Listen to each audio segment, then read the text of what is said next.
Apologize for the delay, but we'll go ahead and get started for July 14th. If everybody would stand and recite the Pledge of Allegiance. Pledge allegiance to the flag of the United States of America, to the republic for which it stands, one nation, under God, indivisible, with liberty and justice for all. Thank you. My feet don't touch the ground. Roll call, please. Tim Brown. Here. Joe Seekos. Here. Deb Hendrickson Here. and Richard Hill. Here. All right, we have a quorum. Carmen, invocation, please. Our Heavenly Father, we put our trust in you this evening and ask that you provide us with the wisdom and direction as we make decisions that impact the town tonight. Thank you. That's not one. Adoption of the word of the day. Any questions about the agenda for tonight? Questions? No, sir. Okay. Moving on to approval of minutes, June 9th meeting. We had a couple people out. So Brad is out, Joe was out, so it's just us three. So No, we have- I was, Debbie was Debbie out. was out, yeah. It Me was and me, Joe. you and Brad. And Brad. It yeah. was me, you and Brad. So I guess I'll just have to make a motion to accept the minutes. I can second it. Yeah, okay. Okay. Roll call vote on the minutes.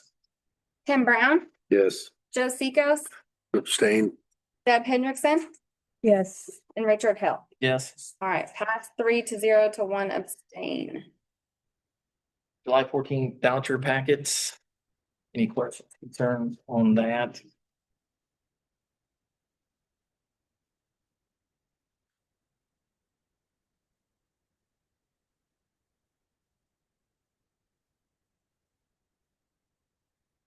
Any concerns, Debbie, at all? Or are you still? No, Ben, Joe? No, Good. we have a motion to pass the voucher packets. So moved. Okay. Quick roll call, please.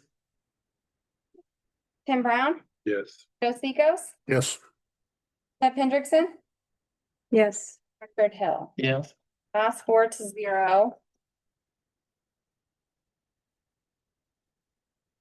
Okay, if you just give us a high level rundown. Yeah, so I don't know, if you guys have any questions in particular. You want me to go through each fund? Just give us the highlight and the Okay. balance. Let me go ahead and pull. Don't mind. Would be appreciated tonight. Yeah, while Okay. she's pulling that up on the sewer and water, you'll see a higher expenditure. There was depreciation funds that were transferred, so it'll show for the month, like the expenditures seem to be higher than normal. So that was part of our, last month we moved the pilot payment in lieu of taxes, and then this month it showed the depreciation moving. So that's why it's a bigger expenditure on sewer and water operating. Would you like for me to read through each Uh, fund for the, No, I want to know where the water and sewer went to. Which fund did they go into? The improvement funds then. So sewer operating, the depreciation went into sewer improvement, same with water. and So you moved water. 514,473 to sewer? There was, hold on, yeah, yep, you see that was sewer? the amount for the sewer revenue going into improvement.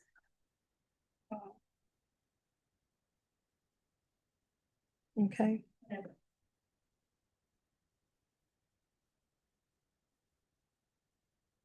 It may have been a little bit less than that, because actually in the budget, it was 505,245, so there was. That's what I was wondering. Yeah. I was trying to quickly get to in the appropriation report. Okay. How much was in the budget?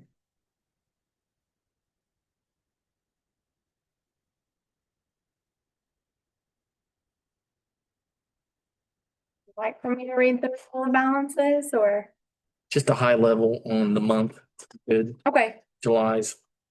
The ending balance, if you don't mind. It's hard to read for me. yeah, I'm just gonna go through everything. So the general fund, balance is $1,388,000 or $388,873.44. You're on sewer. I know, because I went through it already. Okay, there you go.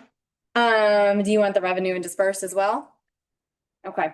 Sewer fund is $904,183.23. Sewer improvement, where you'll see that where that deposit was $2,862,811.73. Water operating fund balance is $810,000, 502.81. Water improvement is $1,209,765.47. And then accumulative interest from the bank is $38,024.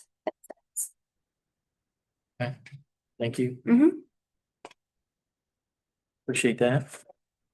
Do we have any updates on the patch bonds? Any, just kind of a, how many years are left? By that for next time, but they do provide us a semi-annual report Yeah, and this, we should have it next month. It's due Okay. in July, right? Yeah, it should, January or the end of the. July and January, we do need to follow up on that. We've asked for it. Adam has sent everything to Emma as far as our requirements for reporting for compliance. And then they'll produce us with their semi-annual report here this month. I'd just like to see where we're at in that bond. And probably the most important thing that I've been trying to keep track of is whether the TIF revenue that's supposed to be coming off, particularly the amount that's pledged, has been satisfactory to cover the Right. bond requirements and Right. commitments. Yeah, that's, And they are, well, in December, I think it was, of this past year, there was a small shortage, maybe $20,000, but it was more or less made up from prior surpluses. So we really didn't have to do anything to collect and make up that amount. And for this current period, there was sufficient amounts that came in to cover what was due and pledged and so forth. I just wondered if the developers have had to pay anything yet. No, they have not, Okay, other than the normal taxes. And it looks like for next year, since we are in the process of finalizing the assessed values for what's going to be paid next year, it looks like there's going to be sufficient for next year as well. okay. So we're in pretty good shape there.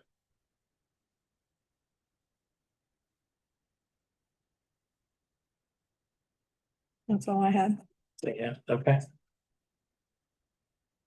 Thanks, Michaela. Look like we're going to the Johnson County Public Library real quick. See if anybody is here from the library. Someone last night did anything, but Okay. Did the claims get it? so we'll follow up with stuff, see if. Okay. Look, first option on old business is government services contract update. That's I don't believe that there is any update. Okay. I know she has not really had to use them, except for, I think, maybe one time. I believe she sent out an email to the town council regarding that. If she had an update, Update email. a separate update, She's trying not to use them. yeah, that's. okay. Fair enough. Resolution 2026-04, non-compliant abatement filing. Why don't you let me just kind of give an introduction of Sure. this? This relates to the abatement that was granted about 3 or 4 years ago to Axis Group. And every year they're required, along with all other taxpayers that are getting abatements, to file a CF1 to show their compliance. And the last 3 years, they've been late in making that filing. This past year, they were 1 day late, it appeared. And so at the last council meeting, this was brought to the attention of the council, and a determination was made at that time. Well, let me back up. There was a request by Axis Group to waive that late filing. And at that time, the council, we only had 3 there. They were not inclined to waive it, but they wanted the full council to make that decision, plus to waive it, required a public hearing and notice and so forth. So that was put on the agenda for today. And that is, I believe, the first item on the agenda related to Access Group. However, there also, as part of the last council meeting, there was additional discussion about whether they should be found in compliance, setting aside the timing. And it was decided that at that time that they should be found not in substantial compliance. And by the way, we were under a 45-day deadline for making a determination. If you didn't make a determination, then it was assumed to be in compliance. You kind of lost your opportunity. So a decision was made, a determination was made to find them not in substantial compliance, which triggered a statutory process to have a public hearing, which can be a hearing after notice to Access Group at tonight's meeting. So we basically have two different but related matters related to Access Group and their tax abatement. And both of which are hearings. The first one for the waiver of the late filing is a public hearing. And the second is not so much a public hearing, but a hearing giving the taxpayer, the Access Group, the opportunity to respond to the finding of not in substantial compliance. So one question would be, is there anyone from Access Group here today? Yeah. Oh, Okay. Oh, okay. Thank you. So we do need to have a public hearing on the waiver, and how you want to handle, coordinating these two items. That's kind of up to you. If I'll just explain that if you choose not to waive the late filing, they will lose the tax abatement for 1 year, being the next year payable in 2027. I don't have the numbers in front of me, but I think it's approximately, give or take, $30,000 difference in their tax payment. So my question is, the resolution 04, Yes, if we find them, or if we do not waive, right. then that's the reason we're gonna go to resolution 05. Well, you have to act on both of them, but That's what I was wondering. but I was kind of explaining what the impact of each of those is. Okay, If you waive the late filing under 2026-04, then in a sense, it kind of negates your ability to right, terminate the abatement Right. under 2026-05. So you almost have to treat them or hear them together to really make an informed decision about both of them. Because if you make a decision on the first one and you say that you're going to waive it, you've kind of lost your ability to terminate using the second one. So what I'm getting at is,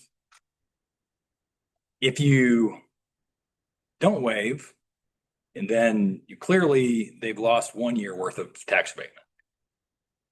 If you go to the next abatement or the next resolution, which is effectively the determination that they were not in substantial compliance. And if you hold by your determination and reaffirm that, they then lose their entire remaining tax abatement, which is, I believe, another 6 or 7 years. but you can choose the first one and make them lose it for the 1 year. Correct. And That's still, what I was- yeah, and Yeah. still make them be able to have an abatement for the rest. Yes, that's So it's correct. kind of like a penalty. Correct. The way I see it, there's essentially three options. You waive it and nothing changes, they get their tax abatement, all of their planned tax abatements for all of the years of the 10 And you years. skip the 05. Second is to not waive and they lose 1 year. Okay, And the third is not waive and terminate, and they lose all everything. 6 or 7, whatever it is. So those are just essentially your three options. So they were late last year. They were late all 3 years. They've been late every year, Every year they've been late. Yes. and I would like to know why. I mean, they know And this. that's what I the guess hearing that's will what be the for. meeting's for. So thank you for that There you go. synopsis of where we're going. So at this point, we're gonna open up the hearing. Mr. Axis, I don't know your name, so I apologize, but if you would come up and speak, state your name, address, and so forth, then we're gonna have some questions for you. Yeah, my name's Kevin Kissick, over there, 4671 Graham Road. I don't know what else you asked me to say, but on the compliance issue, What is your title, sir? I was president of the company. And I apologize for not being here last time. I did not get into why, but Renee represented well. And even though she took responsibility for it, it's totally on me. So on the compliance issue, I think we've exceeded the expectations for that SB1, I believe. Right. And we could show you. The numbers, the employees, the investment. Yeah, I think Values, all are within the range that you estimated, yes. as to the why we've missed 3 years. First year, like Renee explained, the address for the company was different than where we are, so the paperwork was sent to a different location. We weren't notified that it was sent there. Second year, our accountant thought that we had a week, some sort of grace period or some, so that was on us as well. This year, we had it all ready to go. I kept her in a meeting. She didn't send it. She sent it the next morning. So that's how it happened 3 years ago. It won't happen again. Well, because I was clerk treasurer for 8 years in SBOA, they didn't care. You have a deadline and you put it on your calendar, you put it in your phone, you put it, so you see what I'm saying? The Department of Local Government Finance, they don't care either. Yeah.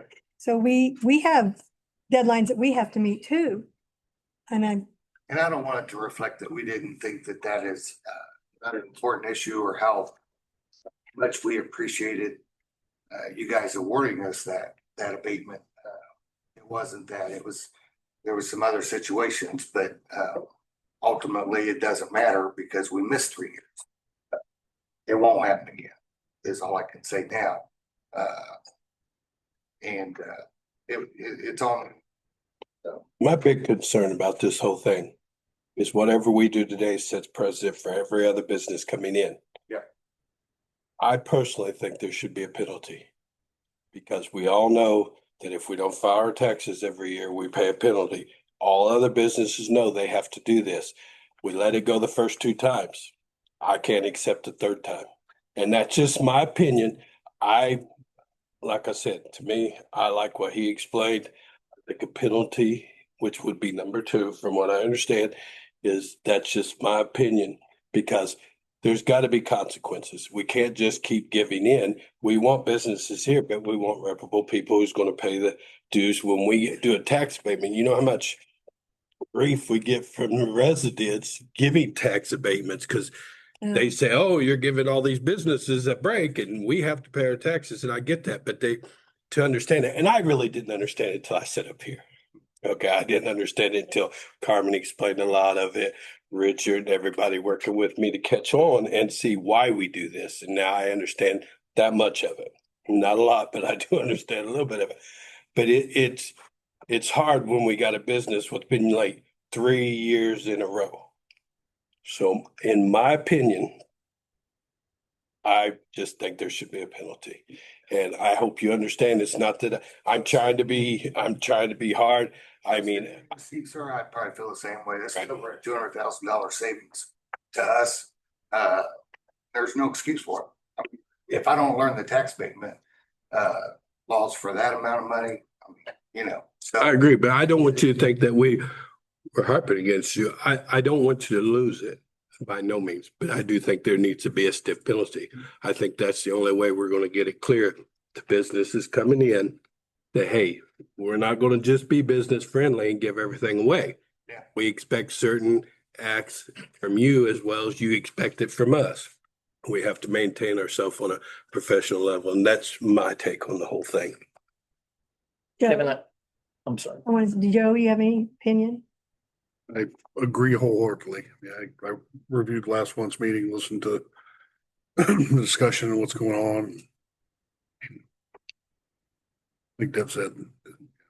Town's got deadlines that are deadlines that, you know, my work, if I miss a filing deadline for a planning commission meeting, they're not gonna bend the rule and get me on the next planning commission meeting, so. Right, because I would just like to comment. So I know your representative was here last night, so I appreciate you coming to the meeting. I think it's important that you take ownership of where we're at and where we stand. So just one question to you. So we've been 3 attempts.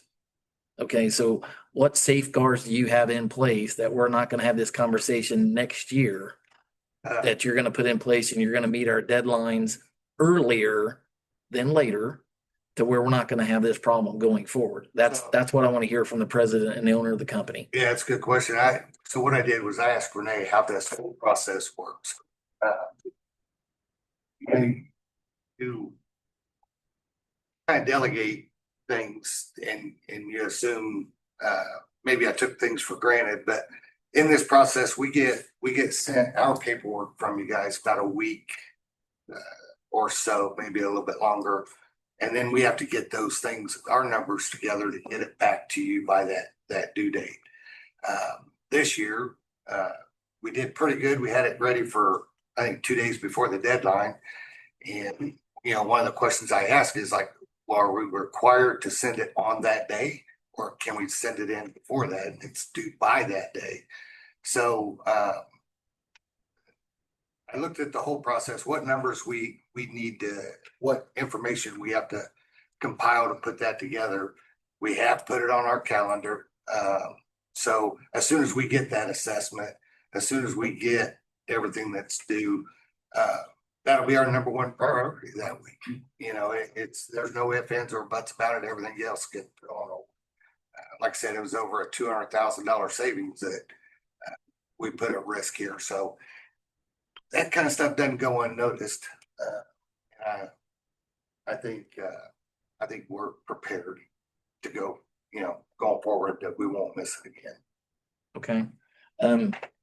You know, I think Mr. Godecker here last month, he had made me, you know, we're trying to be good stewards and work with the community and work with small businesses and so forth. But we also have to be held accountable up here. Yep.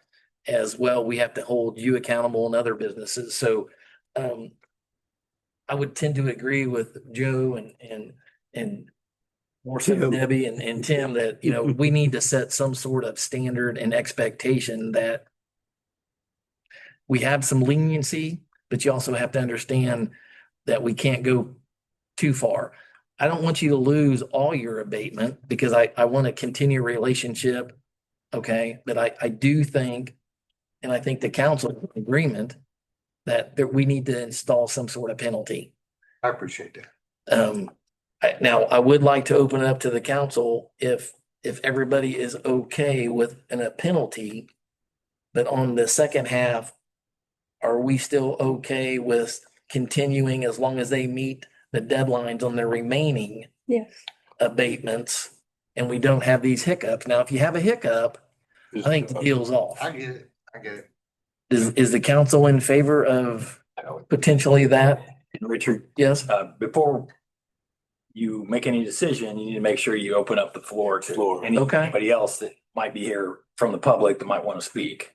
I would like to hear what the council says and then I'll open that up. So, Well, my opinion is when he explained it, we can penalize them for a year and they can still pick it back up. In my opinion, I think that's the most fairest way to do it. Unfortunately, it does cost you a year, but we do know that other businesses is just going to hit, could do it. And at least we set precedent that this is what it's doing, because we've not had this issue where we had 3 in a row. So this is a new line. Now that it's out there, everybody's going to know if you don't file it, you're probably going to lose it for the next year. And then it's 100%. Every business knows that from going on. So my opinion, is, as Steven said, option two is we could lose it for a year. They can restart it back up. And I hope you understand, I think that's fair on both sides, your side and ours, because the other option is to lose it totally. And I don't want you to do that. I really don't. I think it's a good thing for both sides, you and us both. I have a question on that though. So if you guys decide to do that, does it restart back in the same progression of percentage abated? It just follows the The same? existing schedule. So whatever next year's or the following year's declining schedule is, you'll just, that will be applied. But that's my take on this. I think it's a good way, and that's legally how we can actually do it. We can't just say we're gonna find you $500. We can't do that without ordinance. This we got teeth in. Yeah. This we can make it work. And I think it's fair. And I think it sets precedence on any business coming forward. This is how the town of Whiteland's gonna do it, whether I'm here, you're here, or anybody here. This is what's gonna happen when we do this. Deb, did you have a comment at all? You're on board with? Yeah, Okay. I'm okay with that. All right, appreciate it, sir. So thank you for speaking. So at this time, we'll just open up the hearing for a public hearing. Anybody in the audience like to speak on behalf of this topic?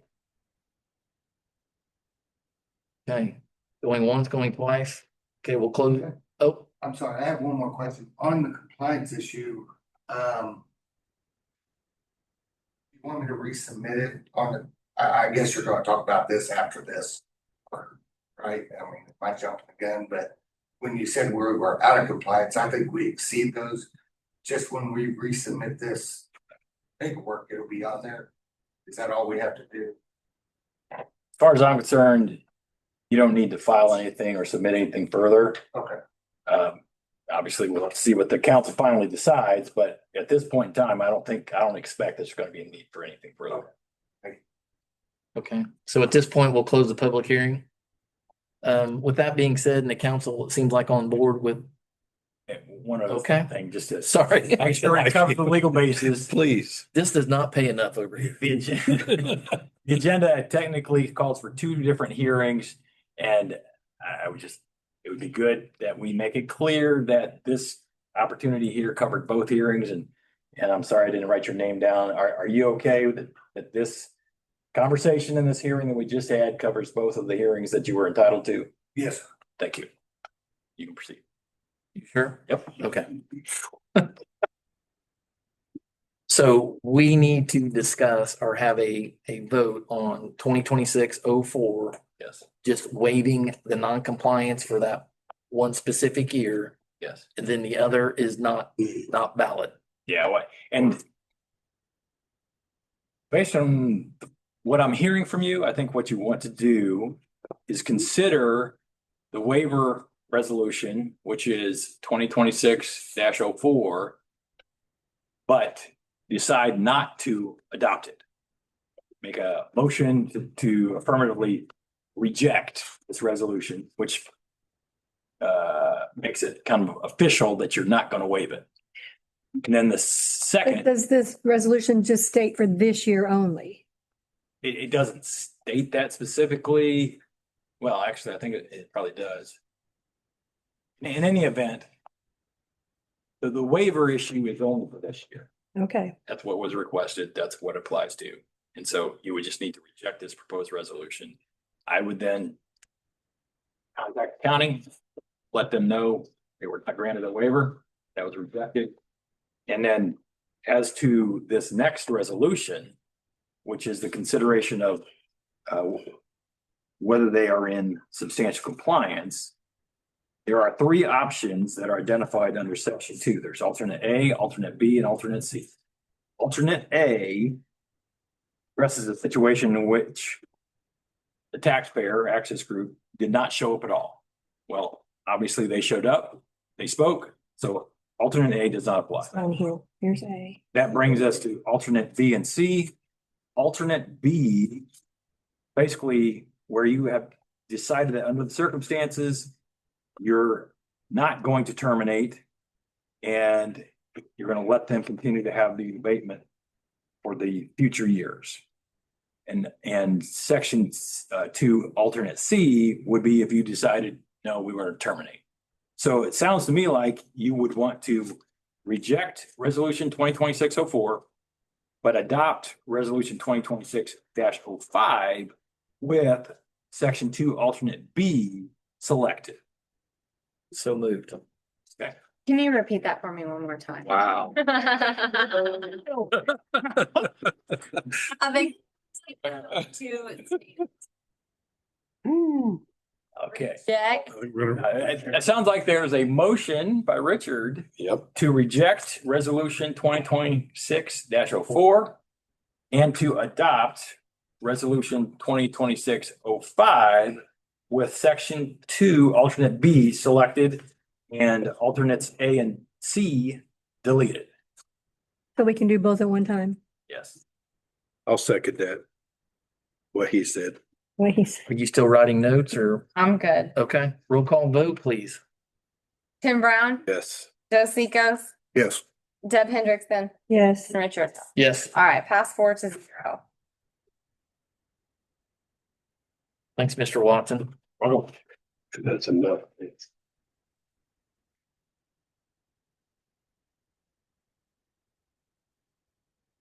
And to your point about notifying the county, we do that, you He do does that, that. Carmen, who does it? Steven does that.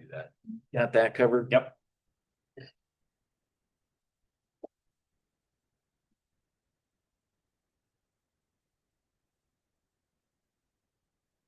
So resolution 2026-05 is,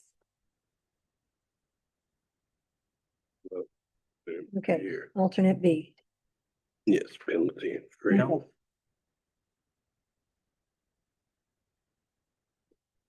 Okay, Great. ordinance 2026-03. Amended restated nepotism policy. Is that Mr. Watson or is that Carmen? Mr. Watson, earning your paycheck today. this came up a few months ago, or this issue that's being addressed by this ordinance.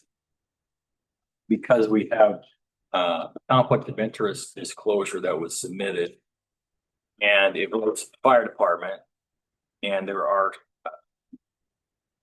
3 members of the fire department that are related from the same family.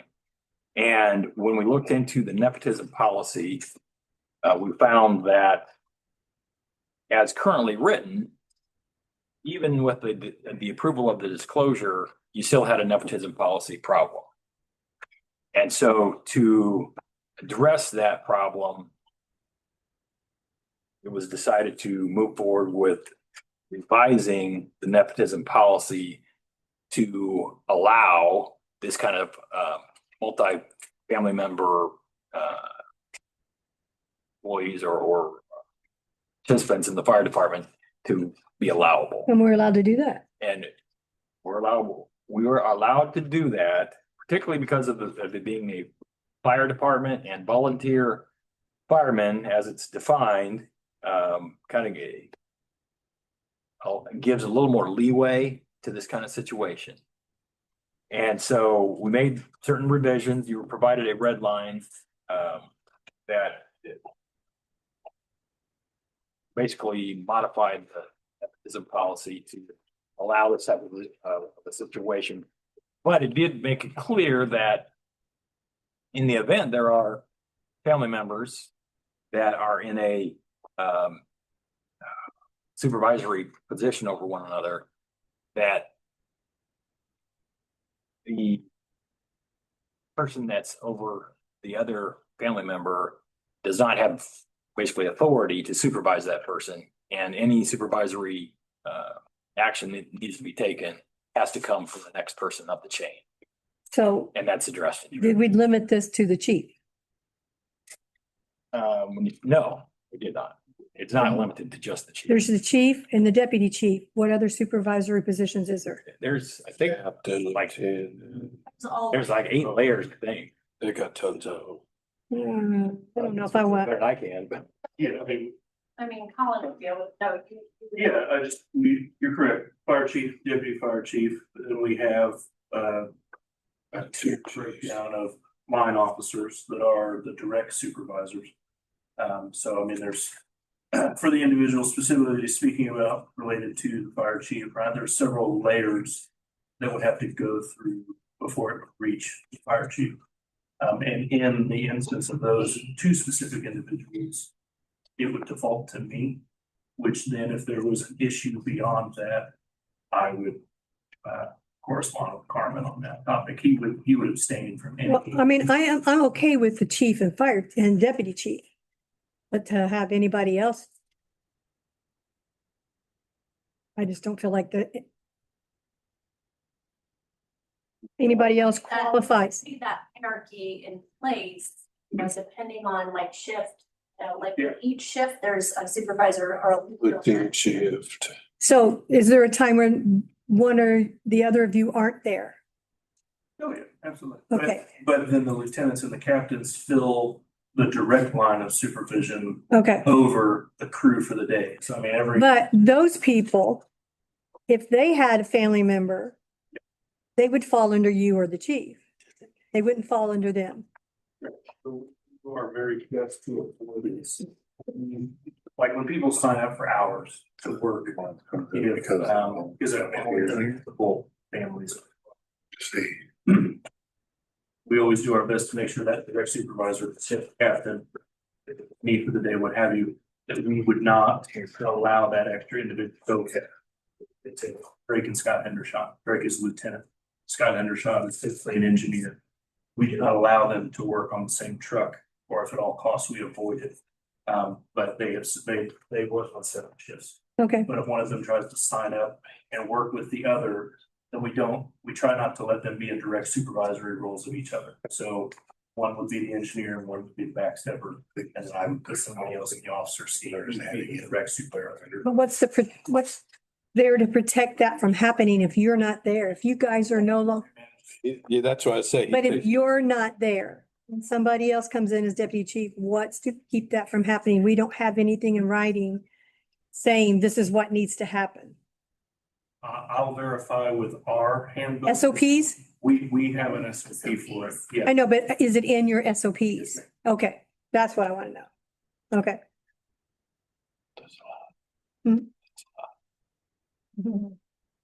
I just, want us to come under fire for it. Mr. Watson, can you clarify the question? So just trying to keep this balanced. So I know this is specific to volunteer firefighters, but is there a clause or anything that it encompasses town management, fire, police, the whole, anybody and everybody that's under this umbrella? Or I need this kind of situation arising? I believe that this exception is Just the fire department. exclusive to the fire department. Okay, Yes. Okay, so my question is, playing devil's advocate, hypothetics. If there was a situation on the other side of the wall here, then how was that managed? Potentially, First of all,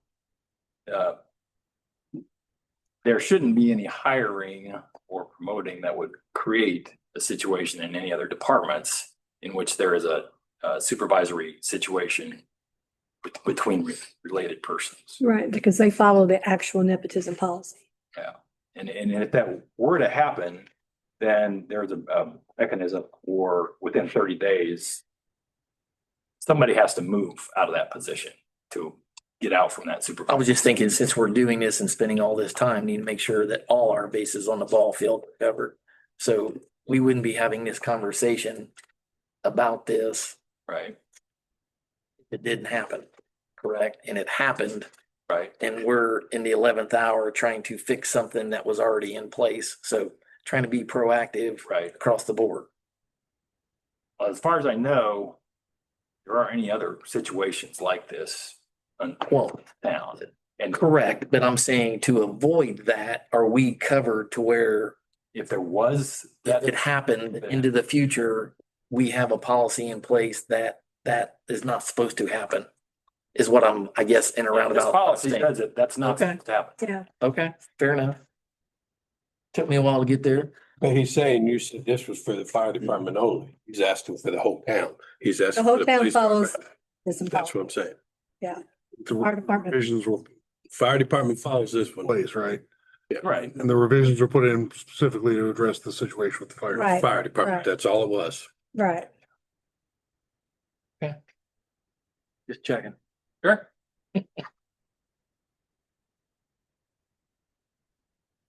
So with that being said, any other questions at all on this policy change? No. Tim? Mm. No? Yeah. With that being said, do we have a, excuse me, a motion at all? To go forward from anyone? I'll make a motion to adopt 2026-03 Ordinance. ordinance.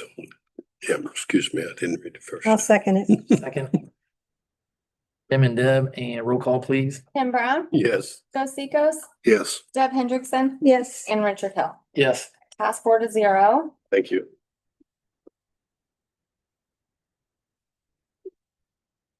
New business, like more logistics, so is that? Oh. And this is the new document that you just handed out? Yes. Michaela just handed out? Yeah.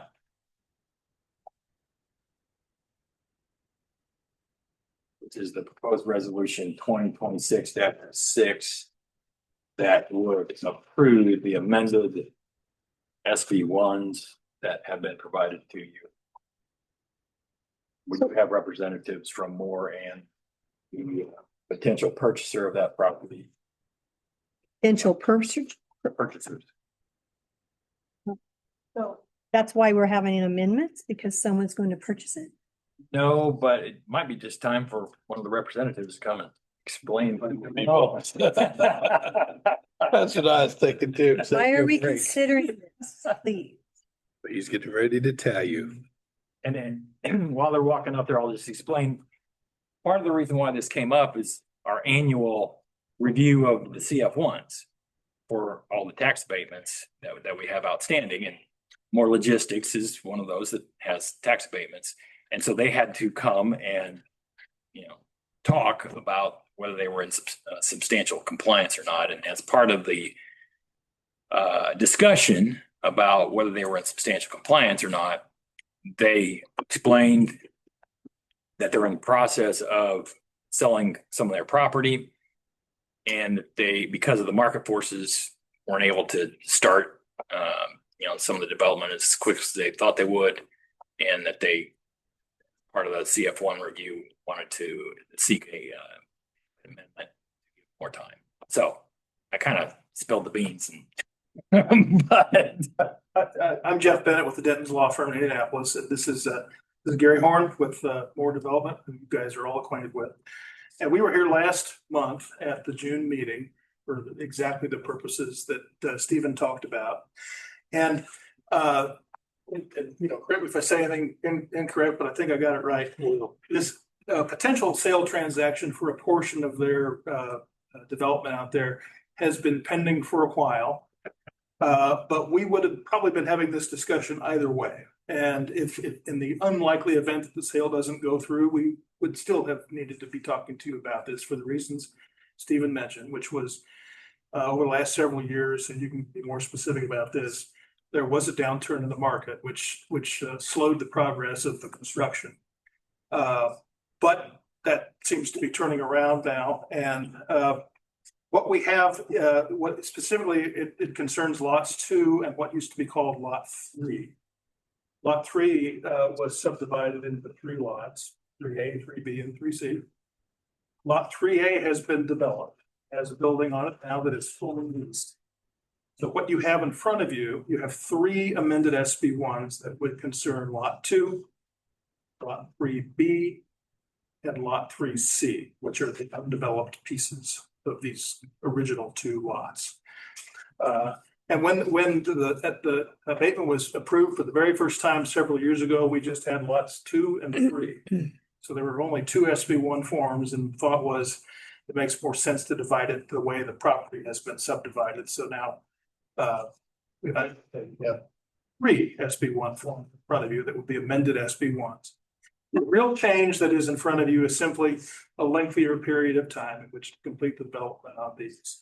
We also have updated the expected investment amounts as well as the square footage. And the investment amounts in particular compare very favorably to what was originally several years ago. Importantly, when we prepared these, as we talked last month, we did so in very close coordination with Ambrose. So that what you have in front of you is a document that's been fully agreed to by both parties, regardless of who goes forward with the development. And it would be Ambrose in the event of the sale. And I'll just mention if that does happen, there is a statutory process by which, and you're probably familiar with it, if somebody buys a property with abatement, can continue on with that abatement as long as they meet the requirements of it and file their own development application. So I think Ambrose will be doing that once they finish it at that point. Which one are they purchasing? What They are actually purchasing two buildings, which are called 4A and 4B. 3A, the existing building, and the residual land. Okay, so none of those numbers are here.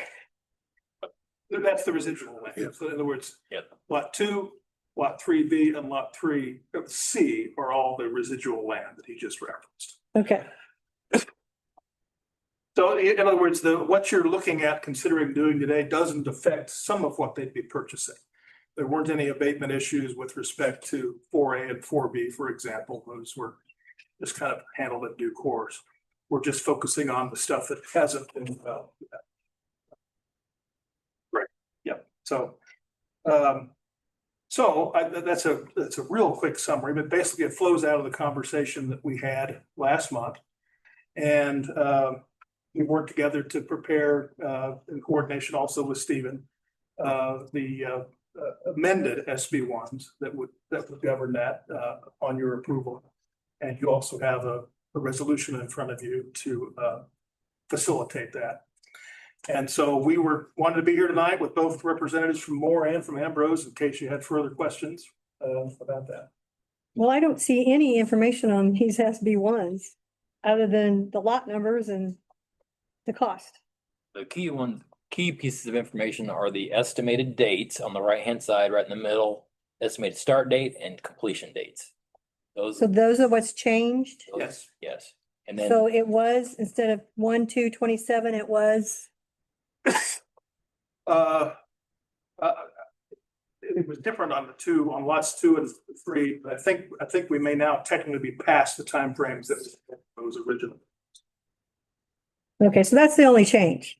We've also updated the investment amounts and the square footage amounts, and like I said, the investment amounts in particular are quite a bit higher if you add up what was originally on the first two. Okay, And we're gonna stay with the same abatement structure that we had. 10-year. but that hasn't started yet. Right, for the stuff that's not developed, that has not started yet. Okay. It is no different from what was originally approved. Okay, to answer your question, I'm looking at the original SB ones. And for lot 3, which is now 3B and 3C, And 3A. Yep, the estimated start date was April of 2025. whoa, And estimated completion date of November of 2025. And then as to lot 2, the estimated start date was in April of 2024 and estimated completion date of November 2024. but if I could add, the building that is on lot 3A was actually started well earlier than those timeframes, and it was completed before those timeframes, fully leased. but these dates are only 7 months long, and what your new dates are is 4 years. That's correct. Why 4 years? Will give us time to do all pre-development. Okay, And I think, I don't want to speak out of turn, but I think some of it is also in recognition that there's some work that needs to be done on the infrastructure that may take a little bit of time as well. So this kind of dovetails with that. So we're kind of, I think all parties concerned may need a little bit more time here, including the town, frankly. And that's referenced, I believe, in the resolution. Right. There's some reference to that. In the recitals. actually, that's 5 years, 27, 28, 29. Yeah, 5. That's 5 years. That's what a typical time period is for the start to development. Okay, so there's nothing on these properties right now. No, ma'am. Okay, Well, I take that back. On lot Building pay. 3B and 3C, when basically the market kind of turned, we were already building 3A. And we actually have a concrete stabilized pad on both those buildings and the infrastructure that. That's what I thought you said the last time you were here, that all the infrastructure was done and the building pads were all done at that point in time. So they have really started it per se, Mhm. but I mean, But we couldn't build one building without doing all the infrastructure. So right, and that's understandable. so when does the abatement start? It doesn't start until the buildings are complete. the building is built and it's Built. assessed. And it's a set. Occupied. Now, when the assessor sends a Form 11 notice of assessment, then that triggers filing the deduction application. And it's only after that that the actual abatement schedule begins. 5 years from now, if they don't sell it, if it's But potentially, the reason the market is upticking, so these are milestone dates that you can move forward, correct? Yes, To where your end date would be sooner, but your abatements would kick in. So these are, rough. it's all speculation at this point based on market. Okay. But it's under yeah, new. we elected not to build 1 million square foot building when there are 8 of them in Mount Comfort. Oh, absolutely. I understand that. And Mr. Watson, so you fully vetted this ordinance and. Yes, as long as you're looking at the version that I sent to you, well, I should say sent to This is what Michaela said. Just gave you. us. just printed off and. Yep. and Okay. Which if it says more logistics in parentheses under at the top, or for that matter, if it has the ordinance or resolution number in it, then Yeah. that's my version. 2026-06. Yeah, that's the one. So this is trash. What is? And can I ask what Ambrose is? Ambrose is, well, I'll introduce Erin Shepherd. She's with Ambrose. We are a real estate investment manager that can develop and acquire properties. We're based here in Indianapolis, and we're across the entire country. So we have developed in Indiana since 2008, and we're in a lot of other markets as well. So this is adding to our Indiana presence. One thing that we love about Whiteland is just the access that you have here, and it's a newer kind of submarket for us here. With our national presence, that gives us access to all the users that we can put on the footprint of Whiteland for you guys. So that is who we are. So they're looking to purchase your They are under. properties, but they're gonna develop it and then sell it. Develop it, it's either we lease us and we'll evaluate at that time. It's all. Okay. Okay, They're under contract. okay. And you fully understand the due dates on the SB1 filing and so The forth, implications. implications. Not gonna have, About 50 I file a year with our. Okay. just want to make sure that, Minders at a certain February. By the way, I don't think we were. Just throwing that out there. just throwing that out there. We have abatements in Ohio too, so we have a full blown schedule that we know exactly. Okay. I'd suggest not to be late. That would be best. Yeah, I was in the hospital with congestive heart failure and uploading to Gateway because SBOA didn't care. And I'm on my laptop. It was awful. Any other questions about this resolution? Joe? That being said, do I have a motion on the table for or against? I'll make a motion to approve resolution 2026-06. Have a second? Second that. Quick roll call, please. Tim Brown, Yes. Joe Secas, Yes. Deb Hendrickson, Yes. and Richard Hill. Yes, 4-0. thank you. Thank you. Appreciate it. Thank you. Thanks for coming back, Gary. Thanks for coming. Yeah, I appreciate you being here, Gary. More frequent flyer miles. Okay. I think the library's here now. Oh. Yeah, library's here. I think I seen her walk in. A mix up in time. Okay. We're going. I don't have Problem if you want to let her speak. I don't know if these guys do, but I'm fine. What do you want to do? Go ahead and let her. Okay. there was a mix up in time, I think. Ma'am, are you ready from the library? Can you speak? It's okay. 7 o'clock. Oh. Princess Lakes instead. I've been doing my tours and I had you on the wrong schedule.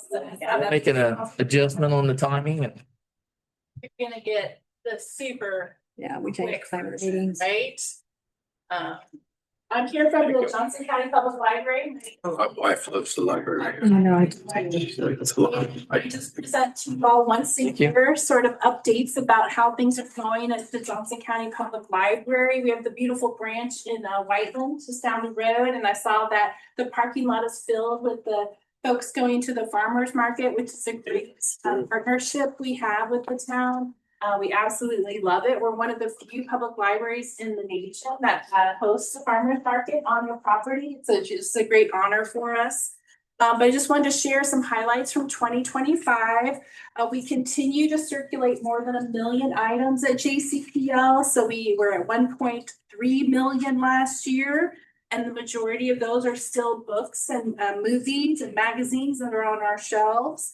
And our digital items continue to grow every year. About 31% of our checkouts are downloads from our different apps where you can get access to movies, audiobooks. Probably audiobooks are the most popular and along with books. But there's some other formats you can also use and databases you can use.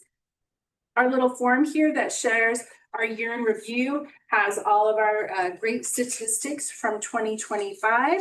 And then the only thing I wanted to share is one other update about the Clark Pleasant Branch Library. This year, the community garden is a victory garden in celebration of the 250th anniversary of America. So the food that they're growing is what they might have grown during World War II to help feed themselves when there were rationing going on. And all the produce is being donated to the interchurch food pantry. But we have children who are toddlers all the way through seniors who've been working in that garden and to make it a beautiful success. And then we have 2 programs this fall I want to share with you. We have a program called The Longest Table, which is for the entire county, but it will be at the Franklin Amphitheater on September 4th, which is the Friday before Labor Day, one of those first Fridays in Franklin. We are inviting the entire community, anyone 18 and older, you're welcome to join us. We're gonna have like a potluck at a table, and we're gonna discuss what it is to be an American citizen with our neighbors that you probably don't know from somewhere in the county. So that's gonna be a great event to celebrate the 50th. And then on November the 7th, we're gonna have a really spectacular military day in honor of our US forces. And that's going to be historical presentations. There, a New York Times bestselling author is going to be there. We're going to have Touch a Tank with a Huey helicopter. We have distinguished speakers. So we're going to have programs for people of all ages. So there'll be children's programs, programs for families, as well as programs for adults. And we hope that everyone here comes that day. We expect to be an enormous crowd. That's being funded by the 3 Rotary Clubs of Johnson County. And where's this going to be held? That's going to be at the Johnson County Armory from 10 a.m. to 5 p.m. Okay. At the very end of the day, after all the presentation and services to veterans that you can learn about, meeting reenactors from different world wars, you will we'll have a victory dance, like a USO style dance with the 38th Infantry Division band, a 20-piece band and a swing dance, and we'll celebrate like it's the end of World War II. I just want to tell you my favorite part is the puzzle swap. Oh, wonderful. I use it too. It's like a jigsaw puzzler. You can trade and pick up free puzzles at the I library. was in my first puzzle contest. Awesome. We literally have thousands of puzzles that people bring in. There's some puzzling. And we have contests. So Deborah, if you're ever interested, we do like a race. See who can do the puzzle the fastest. I was in my first one. Oh, that's what I'm sure you're talking about. Yeah. Awesome. How did you? Well, my person who got paired with me didn't show up. Oh, no. There was 2 people. They were all singles like me. Yeah. when I didn't have a team. And so she stuck me with two other people. Call me up next time, Deborah. I'm good. Okay. All right. You guys have any questions? And again, I'm so sorry for the time. You're fine. It's all right. No worries. So much, ma'am. Thank you. Appreciate it. Yeah, I'll leave these for. Oh, thank you. I don't want to. My wife loves the library. All the time, grandkids, so I'm grateful. Did a program over there, Mhm. International Junior Society. I think it's nice to have it here and Next on the item, conflict of interest disclosures. Is that you, Mr. Watson? Yeah, Okay. and I'll get the whole meeting. what we have is 3 conflict of interest disclosure statements related to the fire department. First is Caleb Funkhauser. And it relates to the fact that he has a brother and father, Dylan and Eric Funkhauser, who are also fire department.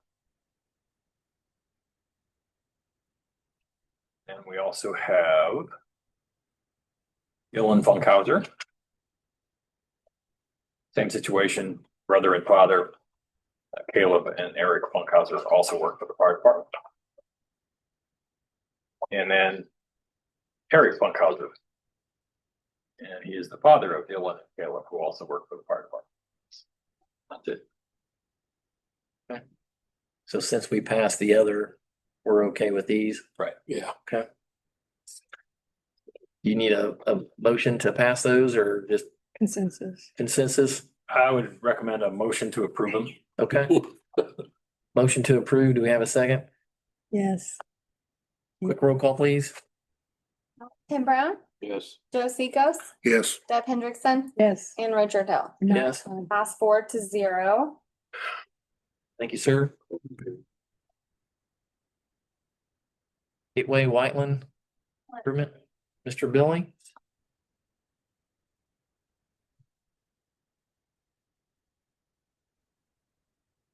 Everybody, here to talk about the acceptance and dedication for phase 2 of the Gateway subdivision. Now that we've completed all of the necessary requirements on Graham Road, you should have an exhibit, kind of shows outlines, kind of what is part of phase 2 That's right. of the Gateway subdivision. They've been in pretty good compliance with us now that we've gotten Graham Road rectified in its totality. Orange portion of the road improvements that happened last year. And then you obviously have the 2 ponds, not taking the ponds. We don't accept ponds and we don't want them, but it is part of phase 2. We have a few minor items on punch list items, nothing too crazy. And the developer's been a good relationship with the town of Whiteland. So minor items that need to be rectified, but outside of that, this is what we're asking for to be accepted and dedicated to the town of Whiteland as the phase 2 portion of the Gateway subdivision. So quick question. Yep. On your ponds. Yep. I know we don't accept them. So what criteria or how do you enforce cattails, weeds, vegetation? How does that work with? Code enforcement. We've got a dog in code enforcement and he's after them even off their pads right now with overheight of grass, right? You're still in compliance with the town ordinance. So at that point, we relegate it to code enforcement to reach out to the developer. Again, it's a very simple process for us because of the relationship we have with the folks at Gateway and Patch Development. Shoot them a message, say, hey, we need this to get mitigated to some degree. They come into compliance quicker than most folks that we have any issues with. So that's the way that we handle any of those nuisances, is handle them through code enforcement. Is there bonds and all this on it? Everything's been accepted. Everything on your part looks. Yeah, pending legal review. That's what I was getting ready to ask you. Outside of that would be the only one. Still. I think I just recently got those and I haven't had. Yes. Good. Then how can we make a motion to accept this if he's not looked over the bonds unless it's continues? Pending legal review, Yeah. right? Acceptance and dedication. Subject Pending legal review. Yeah, and I just want to protect us because I thought about that and I thought, we better make sure he's okay with it. It's being said, yes. Saves us. Yeah. Agreed. We hope.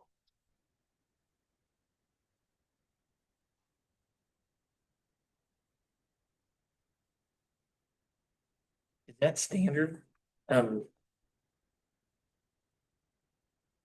mean, is that a good precedent to approve per legal review? What if you have questions or something that potentially needs to come back to the council to discuss? Then It comes back. It could come back, but typically it's technical issues in the paperwork that get worked out with the developer. As long as they take care of those, technical deficiencies. it's not a big. That gets accepted and Carmen signs off as town manager. Okay. Elected official. Any questions? Is that a common practice, Joe? I can't remember how we do it over there. Yeah, that's how we always do it. I thought it was, but I wasn't 100% sure because it takes, Everybody's happy to get you bonds right on time. yeah. I thought that's how it worked, but it's been a minute since I've been in a meeting over that, so. Thank you. Thanks for clarifying that we're not accepting the ponds. That was my first question was, why are we accepting ponds? We are not. That's what I was curious about. Thank you. Do we need to vote on that or? We need a motion. We need. Okay, we need a motion. I'll make a motion to accept Gateway Whiteland Phase 2 improvements, less the ponds, and before legal review must be conducted prior, Subject to legal review. subject to legal review. That's what I was trying to. What'd you say about the pond? Not Ponds are the- excluded. I'll second that. Richard and Tim, quick roll call, please. Tim Brown, Yes. Joe Secos, Yes. Deb Hendrickson, Yes. and Richard Hill. Yes. All right, pass 4-0.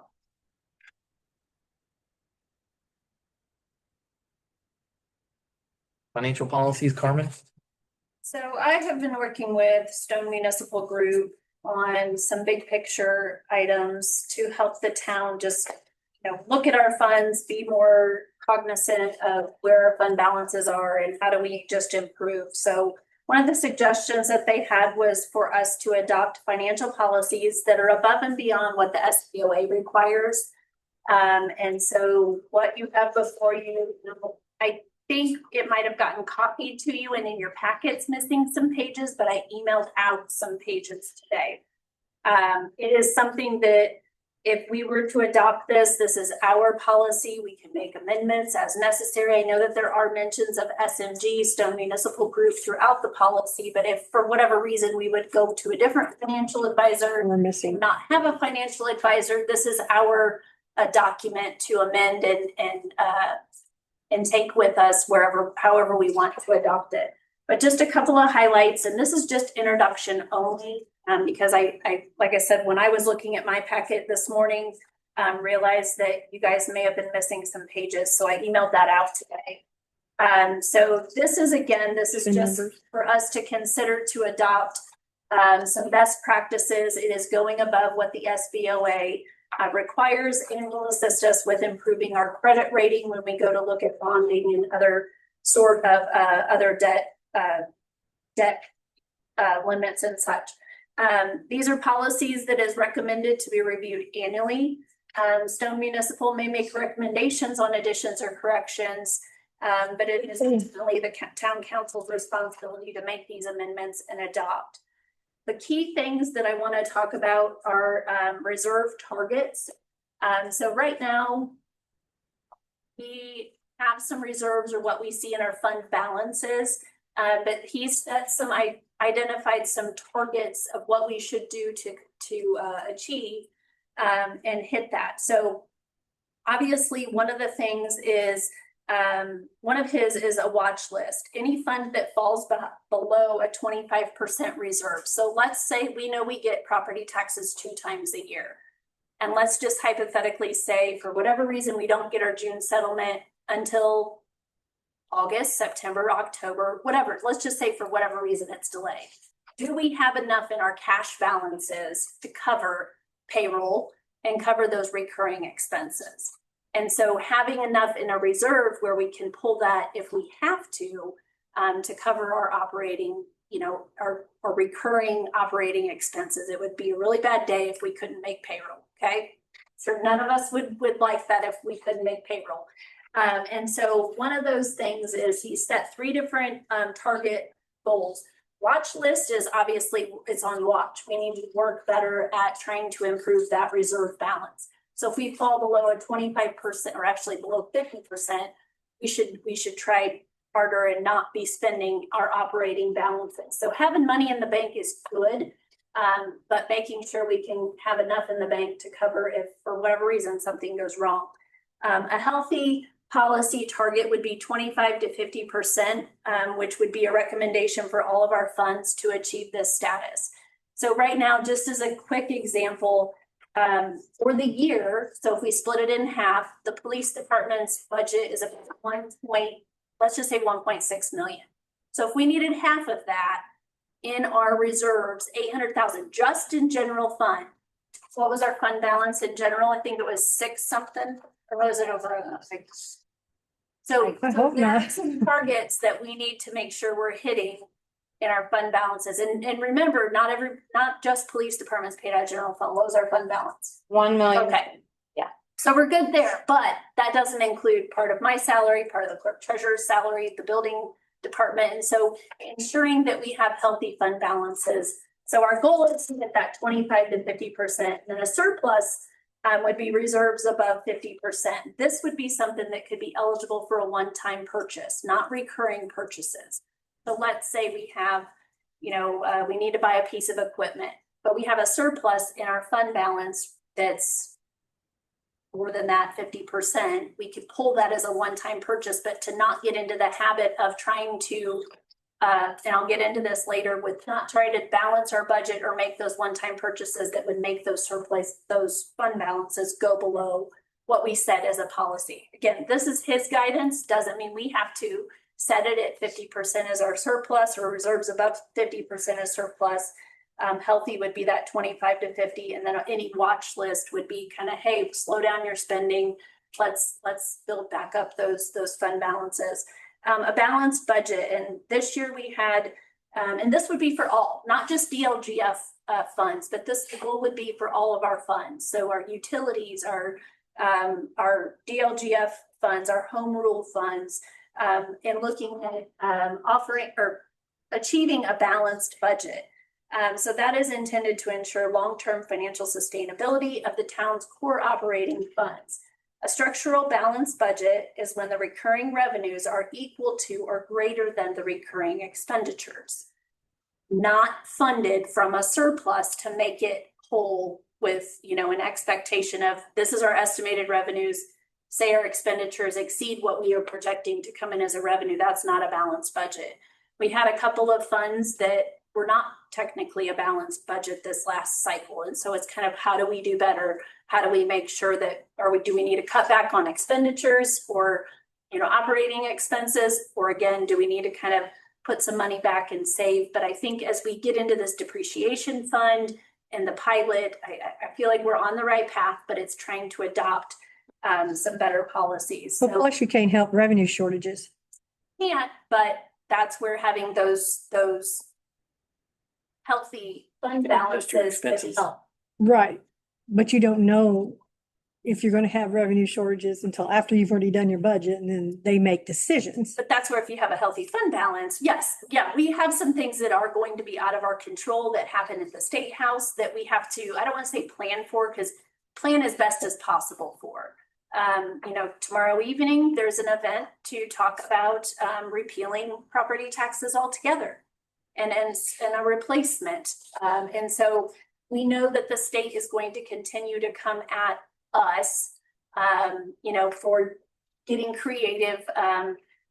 What is trying to do less with more, or do more with less? Yeah. More with less. More with less. And just, pull back our purse strings, even though I feel like Whiteland has already done a good job of being conservative with our commitments and conservative with everything we've done. We're not out there, buying suites for different events to take people to or anything like that. So, I feel like we've been very conservative. We don't have enough staff to do what we want to do. But we've been conservative at how we add staff to make sure it's sustainable. for now and then in the future, not knowing what our revenues could be. And so, you know, planning for that. So anyways, so this is just simply an introduction tonight. Has anybody, again, the printed copy you received was incomplete, but did anybody have a chance to look at the online, what I emailed out today? Does anybody have any questions? Do you think it's a good thing? Do you think that we need to, you know? Oh, we need a financial policy and this, once it's approved, it needs to go into the internal controls binder. Well, it'll go in like, yes, and the clerk treasurer will be responsible for ensuring that we're, you know, and me. So there are certain things that the clerk treasurer will be responsible for, as well as the town manager, as well as the department heads. It's not like, well, I have this much money in my fund balance, I'm just gonna go buy this, or I want to spend this. So it's really to help us be smarter with the dollars we have, and then also, yes. Good. Does it have to be uploaded to Gateway? I don't believe we have to have. It is, Okay. it's just it's above and beyond what is required. Right. As far as, you know, policy and such. So if again, tonight was just kind of an introduction, you know, I've scrubbed through it.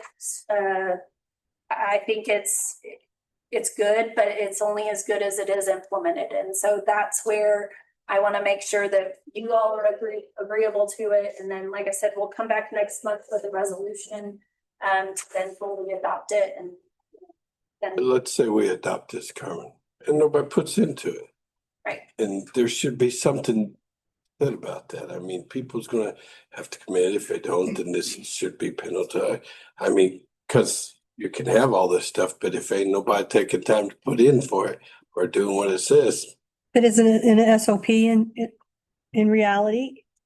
It is. Okay, Yeah, it's so financial, yeah. What happens when you don't follow your SOPs? You get reprimanded. Okay. So So the- who's the governing body to reprimand? Mm-hmm. I mean, so it'd be, but I mean, you all like. Clerk as a different story because they're an elected position, but it would be putting this on the town management and then be on, you know, department heads and such, or whoever I. You gotta have 3 of us to reprimand it because you're not allowed to do it individual. Now, it's gonna take us some time to get there. So if we have some funds in the watch list, like that doesn't mean, oh, Carmen, you're in trouble now. Like it just, you know, we need to understand, and we'll look at, you know, where we are at with all of our funds. You know, we're still trying to figure out what our fund balances are. And you know, what it shows in key fund. Still trying to get there. We're getting closer. Can we get a monthly report on the watch list? Well, I think once we get I think the it'd full be- reconciliation and then identify and then kind of come up with a plan of how we plan to, I mean, because obviously monthly is gonna be a little bit difficult because we plan in it on an annual basis for our budget. But if there is a fund that is on the watch list, then when it comes time to budgeting, likely that should not have any funds taken out of it or very limited.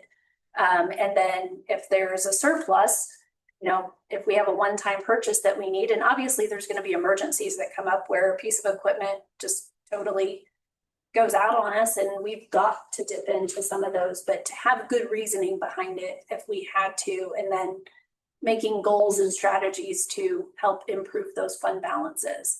You know, we really haven't talked about investments, and I'm not bringing it up to say, oh gosh, we're creating more work. But, you know, we haven't talked about how to build those healthy fund balances. And so working with Stone Municipal to say, what do we do? How do we do that? And what are the steps? So first identifying what funds and where they're at. And then going from there as far as how do we get them to that healthy fund balance if they're not already, and keeping them. Is this common for municipalities to do this? Or is this just something we want to do as an individual town? From what Stone Municipal, yes, it's something that is, you know, again, it goes above and beyond. I think the part that was interesting to me is it would help us with our credit rating because it's showing that we're taking, you know, we're not just doing the bare minimum of what SBOA says we have to do.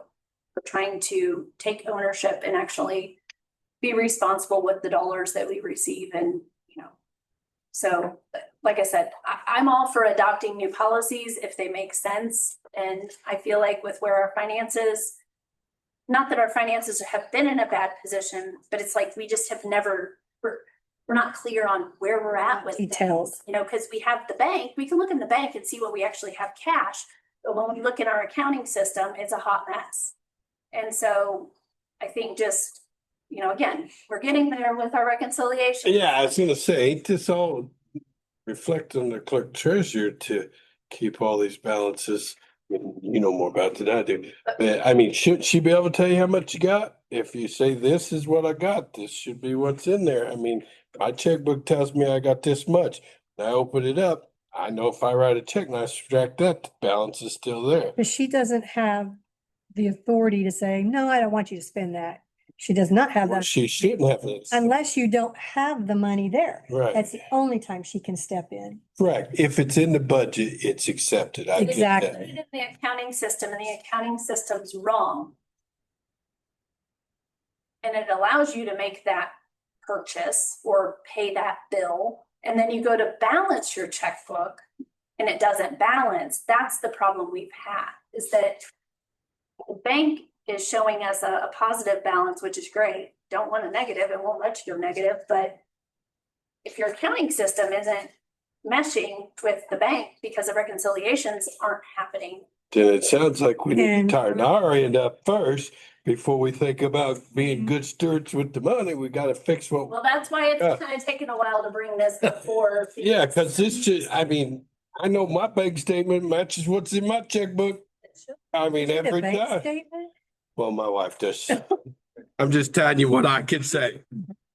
She's not here, so. Not here, and I don't question all this with her before I come here, just to make sure that I was, cause she's an accountant. Yeah. Okay, she works for a law firm downtown, so I ask her all these important questions that I don't know.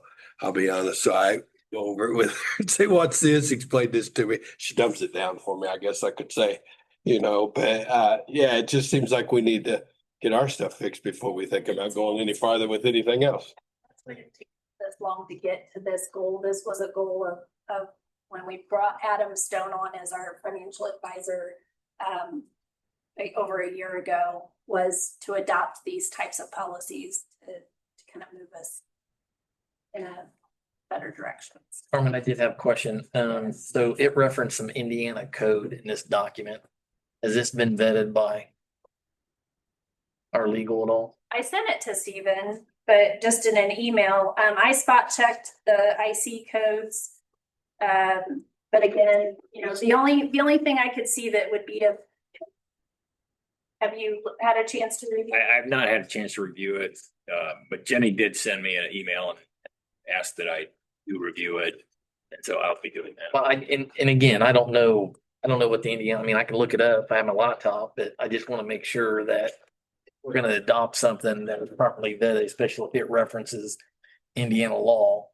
But I do think it's important that we are taking that next step of trying to create a foundation in hopes of having reserve funds and guidelines on help us to purchase and maintain our money. So we have to start somewhere. We gotta clean up our first mess though. Well, I agree with that, We gotta clean up that before we go any farther with anything else. but you can also do some of this in parallel too. I mean, not necessarily are you gonna fully adopt this. Yes, I It's agree. gonna take a while, but you can do this in parallel with all the other things to when you get to that threshold, then you have this guidance. I agree, but like I said, I don't know about my own. And I will, Tim, I remember a few years ago, Bargersville did this. Same thing. And that's why I thought I remember a little bit of this, but I didn't want to say that because I wasn't 100%. They had a lot of discussion about where that minimum threshold was, and I know that was played with a lot. And, I like to, like you, Tim, I'd like to see kind of where we're at before we set those percentages. I mean, if we're in good spot, who's to say that bottom percent isn't 33% instead of 25%? Correct. And that's my only thought, but we can't figure that out until we get everything straight with the books and all this and reconcile. I mean, there's just a lot of things that get it. No financial expert. Me neither. 33% or 25% are responsible. 25% is what the DLGF suggests. And I think every fund would be different. And it might be, yeah. Yeah. I would assume it would be but sewer, water and all that. Want to make sure. I don't think this is gonna be adopted here in a couple, 3 months. No. Yeah, I don't think it's gonna be No. adopted in my time on the board. Yeah. To We your have to buy water, so that would be one that we would have to make sure we have enough to cover. You know, we have to buy water. We have to be able to run certain utilities. So what I'll do is I will have him, and maybe we'll be in a better spot next month to kind of share where we're at on reconciliations. I'm not gonna speak for the clerk treasurer, but I'll have Adam color code our funds, like into what we've got set right now at the 50%, the healthy, and then any watch list ones. We'll go from there. That'd be helpful. Sounds good. Thank you. I was just gonna add one quick thing in response to a question of how does this get monitored, compliance with the policy and so forth? And I would suggest there 2 times of the year, it would be good to kind of bring that issue up. And first is in January, we're required to have a Board of Finance meeting. And I think that'd be a optimal time to review that. The other time is during the budget process. And you want to, July. and it's, 6 months apart, so that's good. But in doing your budgeting, you should want to make sure that your budgeting complies with your finance Correct, policy. correct. Who's on the finance committee? We are. Oh, that's right. Perfect. All right. So if you have any questions, just let me know and we can vet them with Adam. too. Thank you. Thank you. Okay, golf carts. Okay, golf cart. A lot of sticky notes on this one.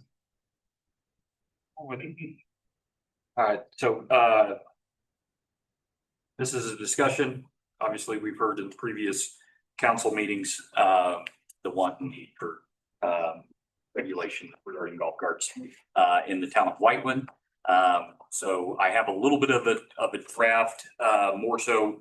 And what I've done is I haven't reinvented the wheel. 95% of what I have in writing has already been talked about. It's ordinance in the town of Bargersville. I've made 2 provisions, right? The first being one in the definitions. I stole a definition from Franklin's ordinance regulating golf carts. And then the penalty side of it as well to kind of change that requirement. And then we've also, obviously, based off the language of this ordinance, a lot of this handles with the police department. So we've reached out. We sent this over to Chief Cox, and then his comments. And I don't know if they printed it in color or not. Yeah. But his comments are in red. That talks about it. Again, what I've done is I've pulled the ordinance that's been passed in the town of Bargersville, even with the amendments that they made just as recent as 2022. So like I said, I haven't drafted this ordinance, right? This is strictly verbatim of what town of Bargersville has in place right now. I don't see a reason that we need to reinvent the wheel. It is strictly the standing ordinance in the town of Bargersville. I piecemealed it to reflect the town of Whiteland. And then obviously looking at some of Derek's comments with things of that nature, I'm more than happy to have that discussion with you all sitting up here. If you like what Derek's comments reference, then by all means tell me. I'll amend the ordinance how you all see fit, and then I have no problem presenting to you. I do That's have a correct. question. Yeah. On page 2, Mhm. well, page 3, I guess. 3. What does it mean, remove police department? Page 3. Yeah. Right here, remove police department. So just by the wording of it, in letter C. Yeah, so you don't want to have to do anything with the No. golf carts. No, not at all. It's just saying it's the policy of the town. Of the town, not saying it's the policy of the police department. It's the policy of the town. It's a town Gotcha. ordinance. Gotcha. That way, don't call them out exactly for it. They'll still inspect them. Right. They'll still collect $50 or whoever collects it, and then you get your little sticker and go from there. If you remove the police department, It's not. then who's gonna enforce It's just, everything else? it just says it's the policy. Word police department out from the above. Yeah. And that is the town policy. It shall be a policy of the town. Town. Is- Small town. Should be an ordinance of the town, not the ordinance of the Okay, police so- department. Where does it talk about the enforcement then? It talks about it right there, that it will be enforced by driver's license and all that on. Where does it talk? It says the police department will be enforcing this, Yes, it's, not the town people. no, it's the police department. As far as the repercussions on the enforcement, I read your note. I know that Bargersville has a contract or a MOU with Franklin City Courts. And that may be something we want to explore, either with Franklin or Greenwood City Courts, for enforcement of any fines or tickets that were. We should have that set up.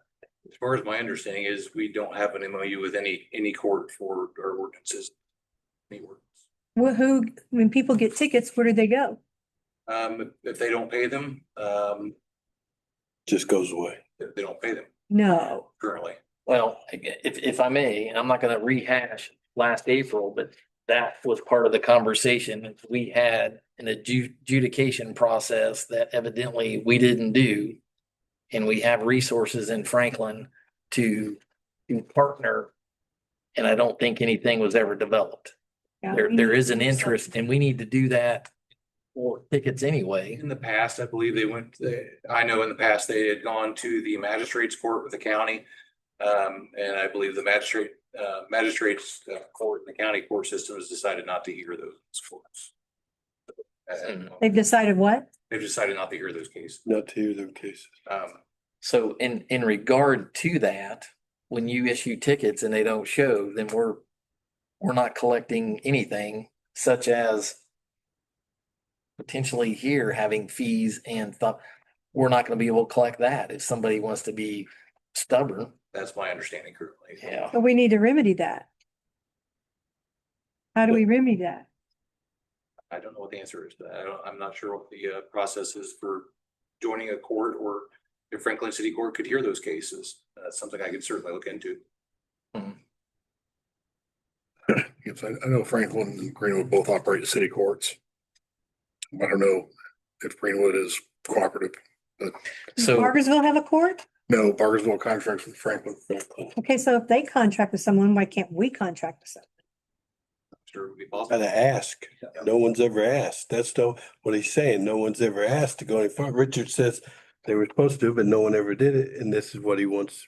From what I understand, you would like Derek to check into yeah, it. I would be interested in seeing what avenues we have. And I'm not sure exactly how it works with contracting with that, but I know one of the sticking points was when there was a case, it would come before in the county court to them, the prosecutor's office would not prosecute it. They would want the town attorney to show. They can't do it for one town and not another. I would call Todd. Franklin City. That's Todd, do that. chief of police. I'm sure he'll help you out. I'm willing to look into that. Yeah. That would be a fantastic solution to that problem if that works. Yeah.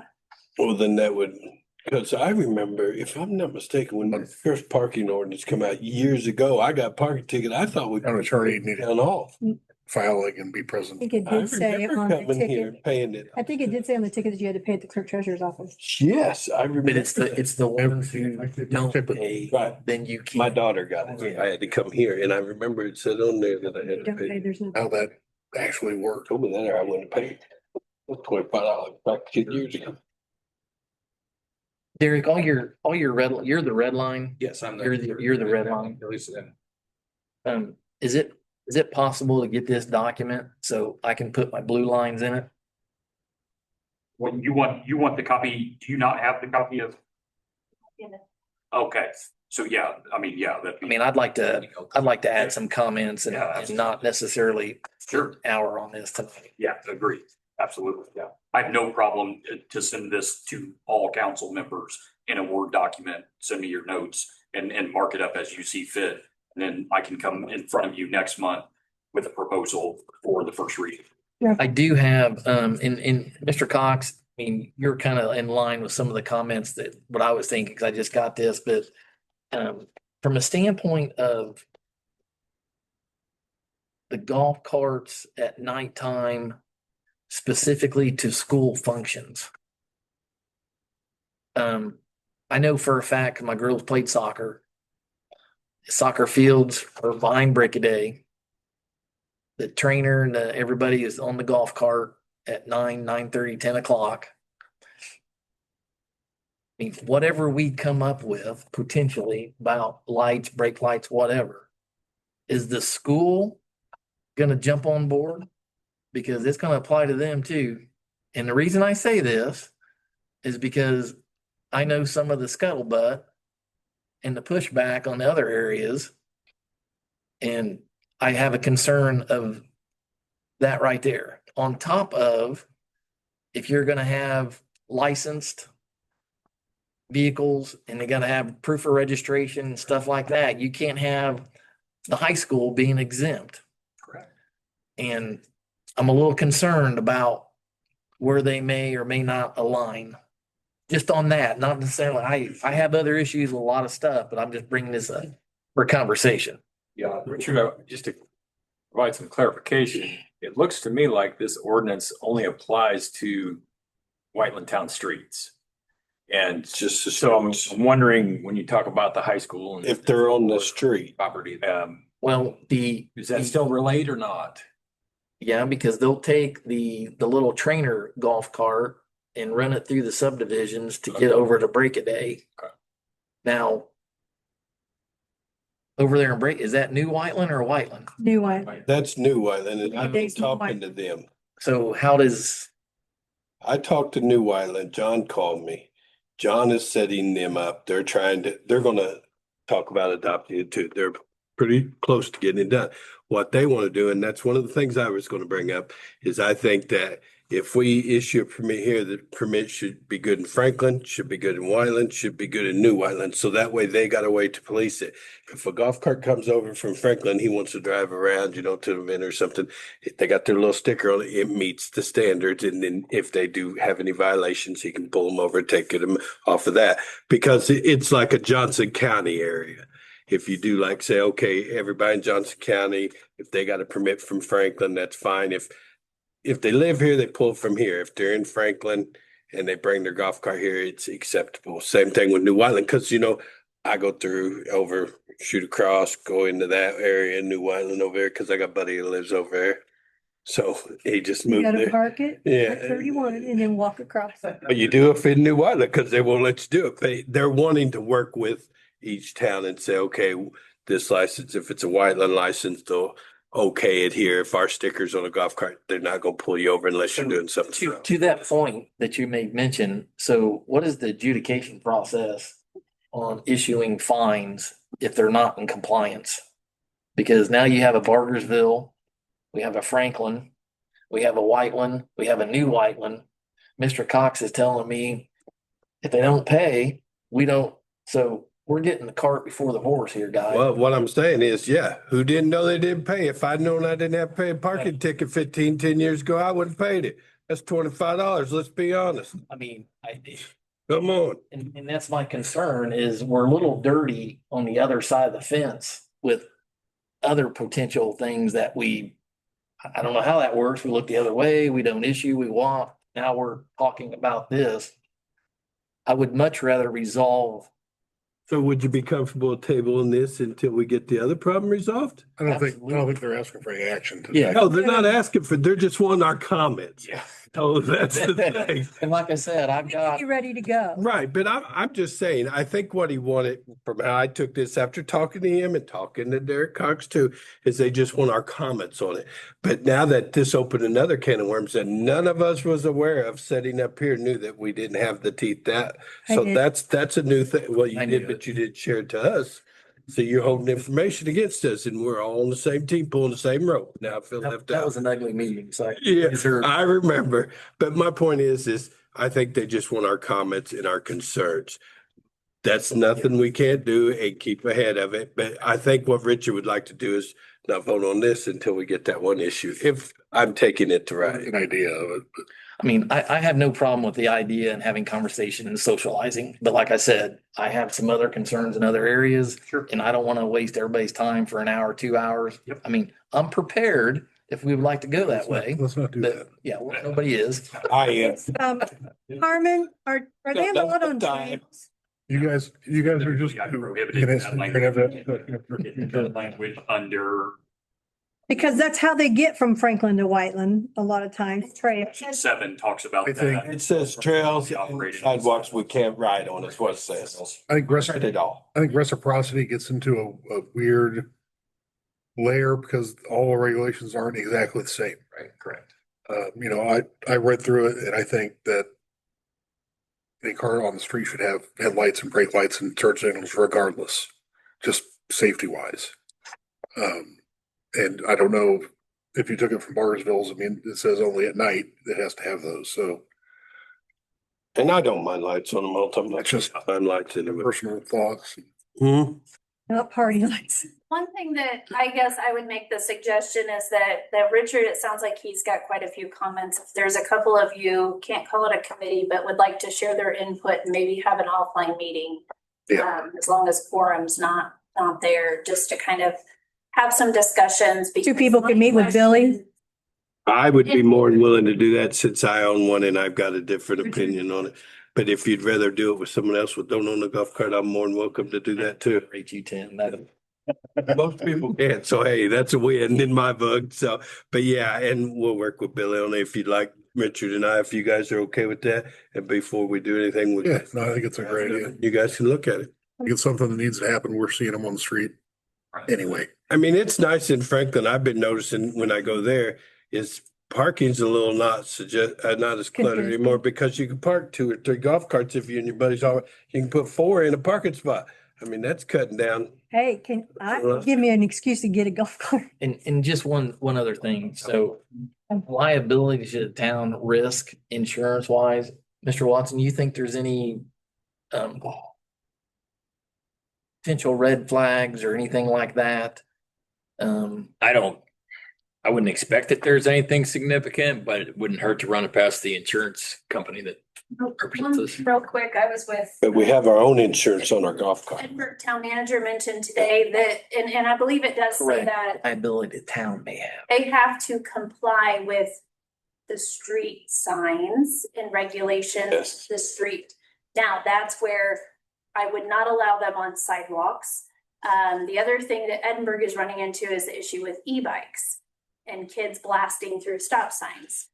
So that, and they're treating it the same as if a car would go through a They should. sign, is that they need to follow the rules and regulations of the road as they're posted. And then that's a liability that that the town takes on, whether, it's a car or a bicycle or whatever, is that. Bicycle never follow the rules. Right, well, okay, well, like, what I'm saying is like, if something motorized, that in the ordinance, it should follow what the rules and regs are. And I think Mr. Cox made mention of ATVs. Yeah. Now, the little scooter bikes that I seen this week, Yeah. they're not plated. So we need to just make sure we are in depth and logical on potentially this and cover all our bases Yeah. at least from my perspective. Absolutely. Like I said, we certainly welcome it. Myself, I don't want to speak for Derek, but I mean, I think he would certainly welcome if we have, some type of, whatever we call the subcommittee or whatever, a powwow group to hash out what we need. So that way, when I present this ordinance to you all, everybody's on the same page and you're not getting hit sideways from something that hasn't been discussed or something that's been brought up. I'm more than happy to have that conversation. Right, because in there it says you want us responsibility insurance and stuff like that. Well, I care for full coverage insurance on my golf cart because where we go, we're on private road. So if I have a wreck on my private road, my insurance or say my grandkids are out riding it in a private section, because they can do that on private roads. If they hit someone, it's covered.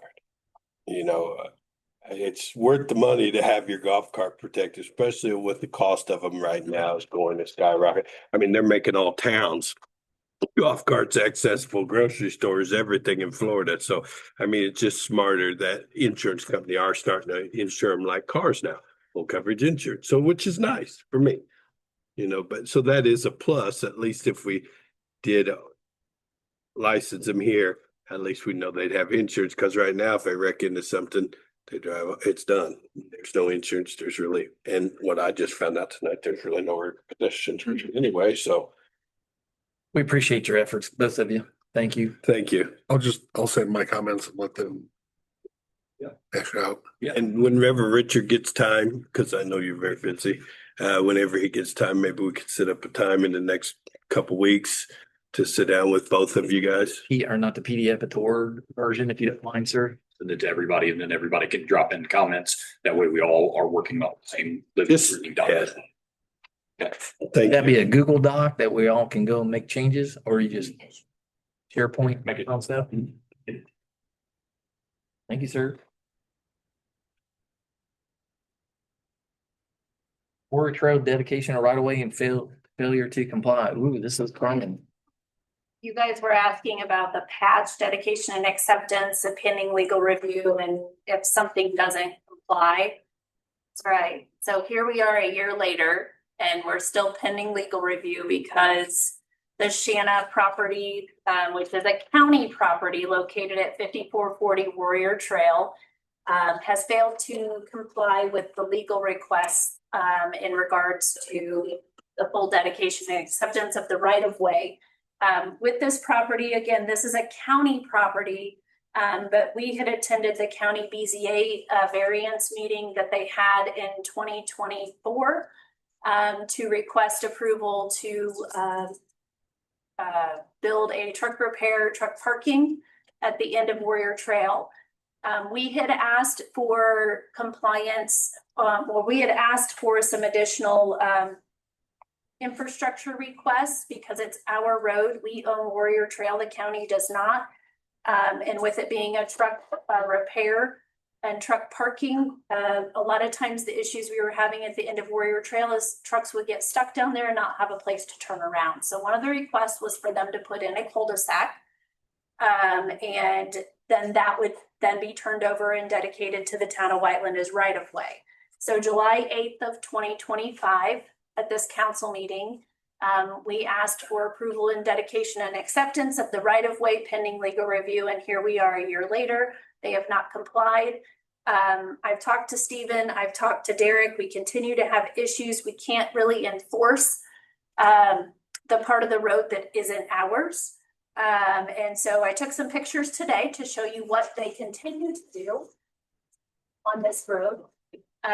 They park, there is a close-up of the pavement. They work on their trucks. They dump everything on our road. The road is failing already. And technically we've accepted it pending legal review, but they have not complied with getting us everything we need to fully dedicate and accept this as right of way. The property owner, it's not what he does. He owns a truck repair shop, and, so understanding this legal, recourse and some different things is just, it's not his wheelhouse.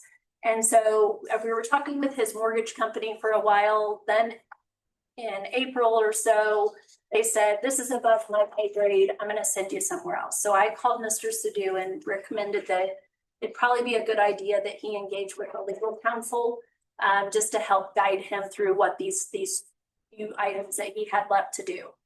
But in the meantime, again, this road has deteriorated. I don't want to accept it.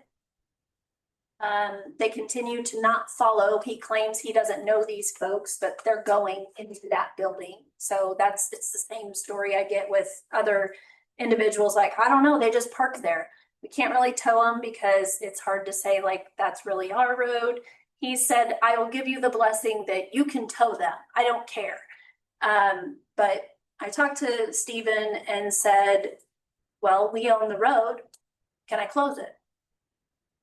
I've talked to ABC Cutting. They're the last property that is in the town of Whiteland. The road is, again, it's deteriorating. They're not complying. They're not following the rules. They don't care. They've hit the signs that say no parking, that we've had put up. Supposedly the developer that helped to develop this said he was going to fix the issues. Just as you get past the town of Whiteland limits, again, it's our road. You can see where there's depressions from where the wheels of the semis continue to just, it beats it. And so the road is already depressed, where the wheel wells go. Yeah, is that right? So I needed to come before you. I'd let Mr. Sadoo know that we can close the road. We did look at legal action that we can take. We can close the road. That would take care of the road not getting beat up anymore, but it would also help to kind of spur him to move a little quicker than 370, 80 days from when you all accepted it last year. So Derek's had issues out there, we continue to have issues with not as much with that property, but there's a property to the south that we get called out on quite a bit. They're also proposing to put in a truck parking at the county, and I've been to that BZA meeting. It was last month.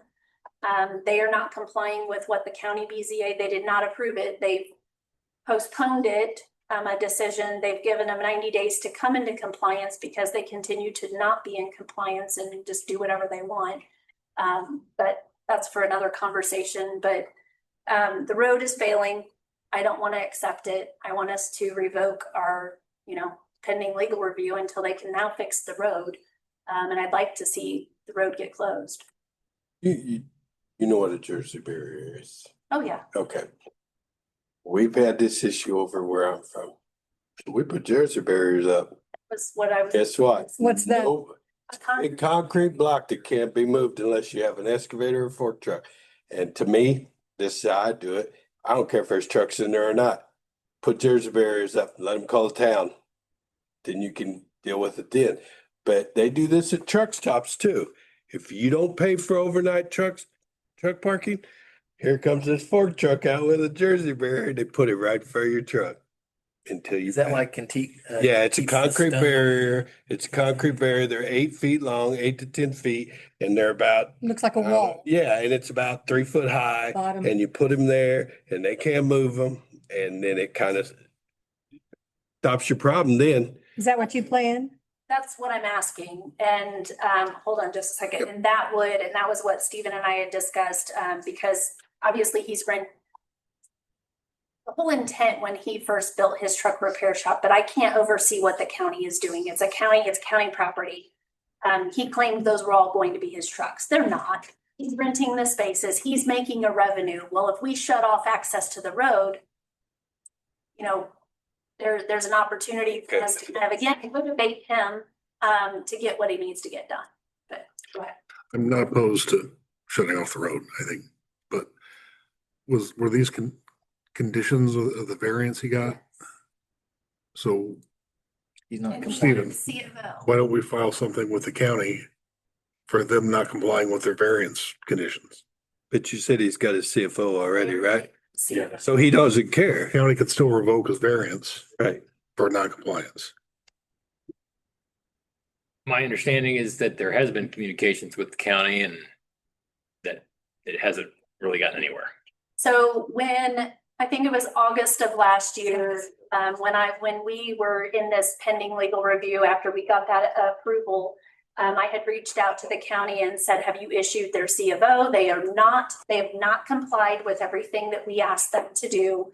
And then, nope, at that point, I don't think they had, but then I forget when they got their C of O, but she did end up giving them their C of O and they've been operating since. So I don't know. I mean, if that's a course of action to make them There's the the thought that- enforcer, I'm just thinking like it's our road. Yep. And at this point, I want it in concrete. Obviously, the asphalt is not.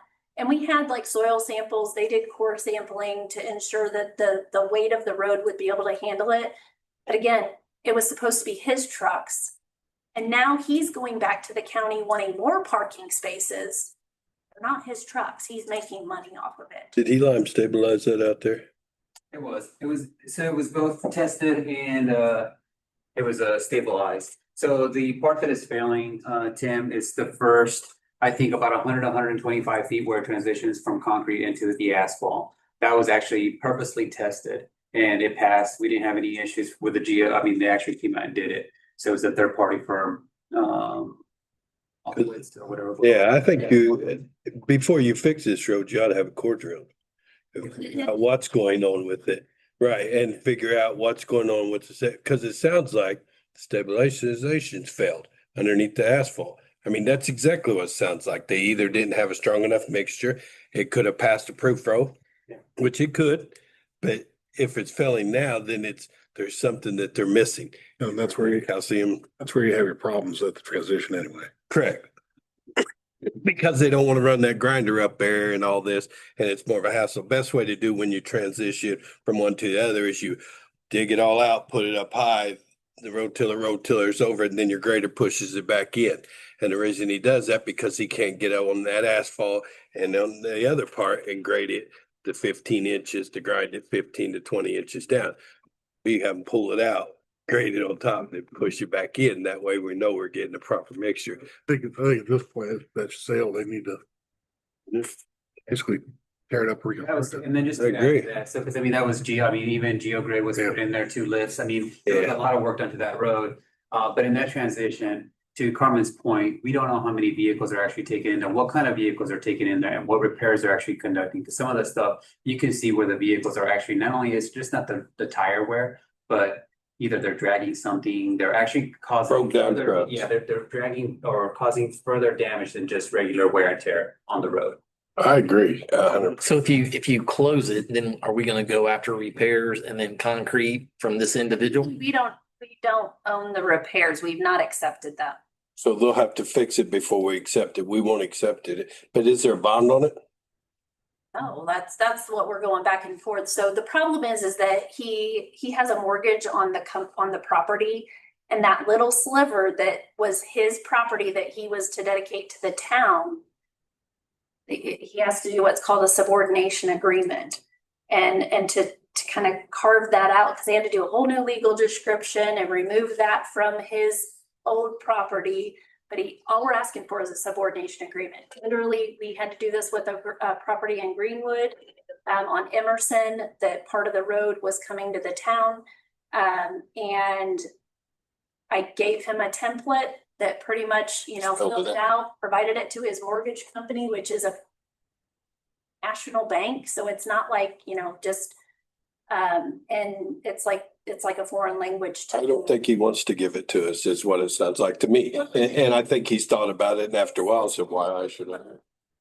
And there's been some other not so friendly conversations, not to me. He's been respectful to me, but I don't go out there by myself. It's not a safe situation. And so Billy and I went out there today. I was like, come on, Billy, let's go. But it's one of those things where, like I said, when they talk to you to your face, the owner is very pleasant. He's never been nothing but pleasant to me. But they do he's doing what he wants. Yep. There's a control there that he could block it off himself and say, hey, now, you can't do that. They see it, their shop is open, the shop doors were open today. And then, like I said, there's 2 properties that have been nothing but problems, but they're in the county, so it's. Well, if you shut the road down, you're going to catch his attention. Yeah. And I put Jersey barriers up, and I'd make it where he can't do it.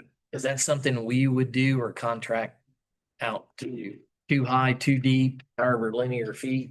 We just block the entirety of the road.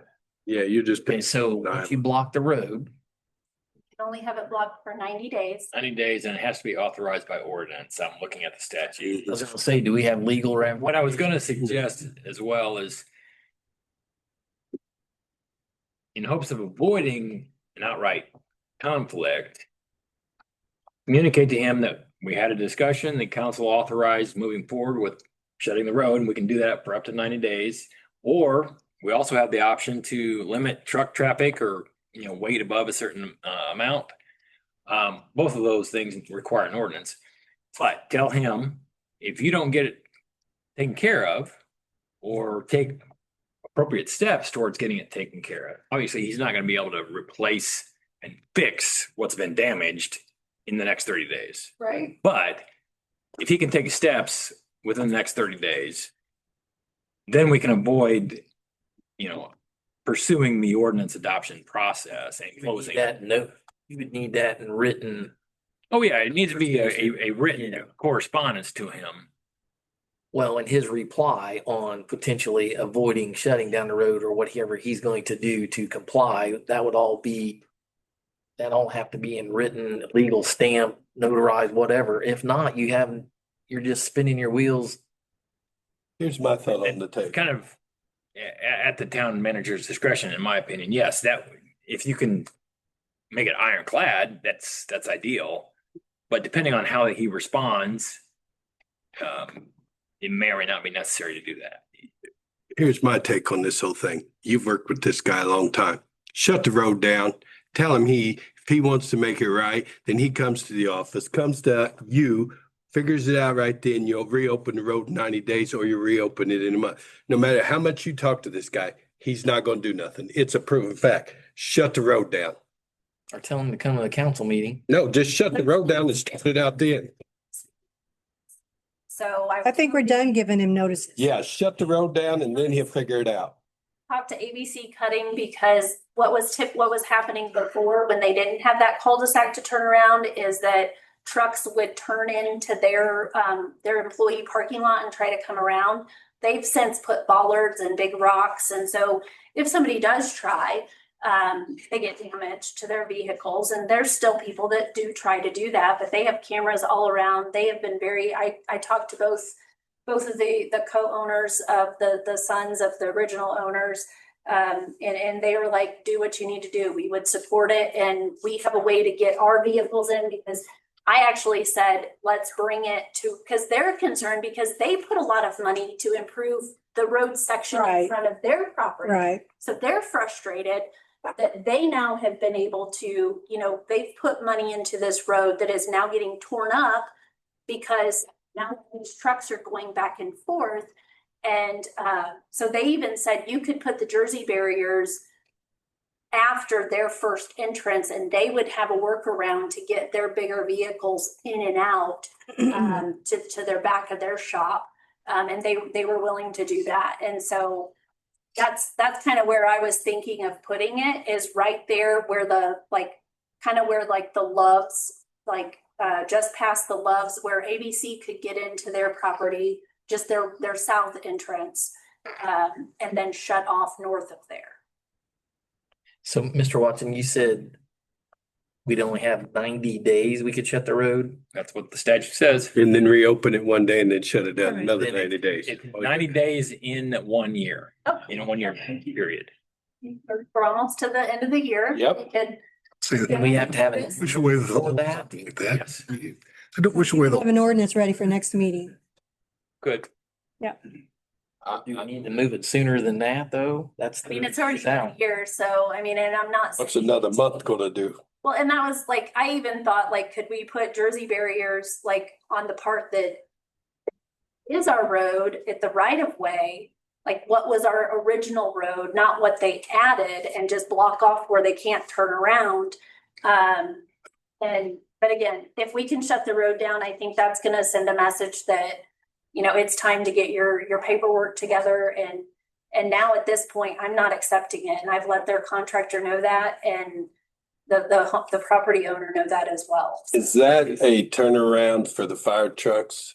Well, that was the intent. So technically, the road right of way goes straight through. The bubbles are not the right of way, correct? Yes, and so what the fire marshal has stated, if the road is closed at that point, the idea behind that cul-de-sac was for tanker operations to be able to service that in the case of, first response.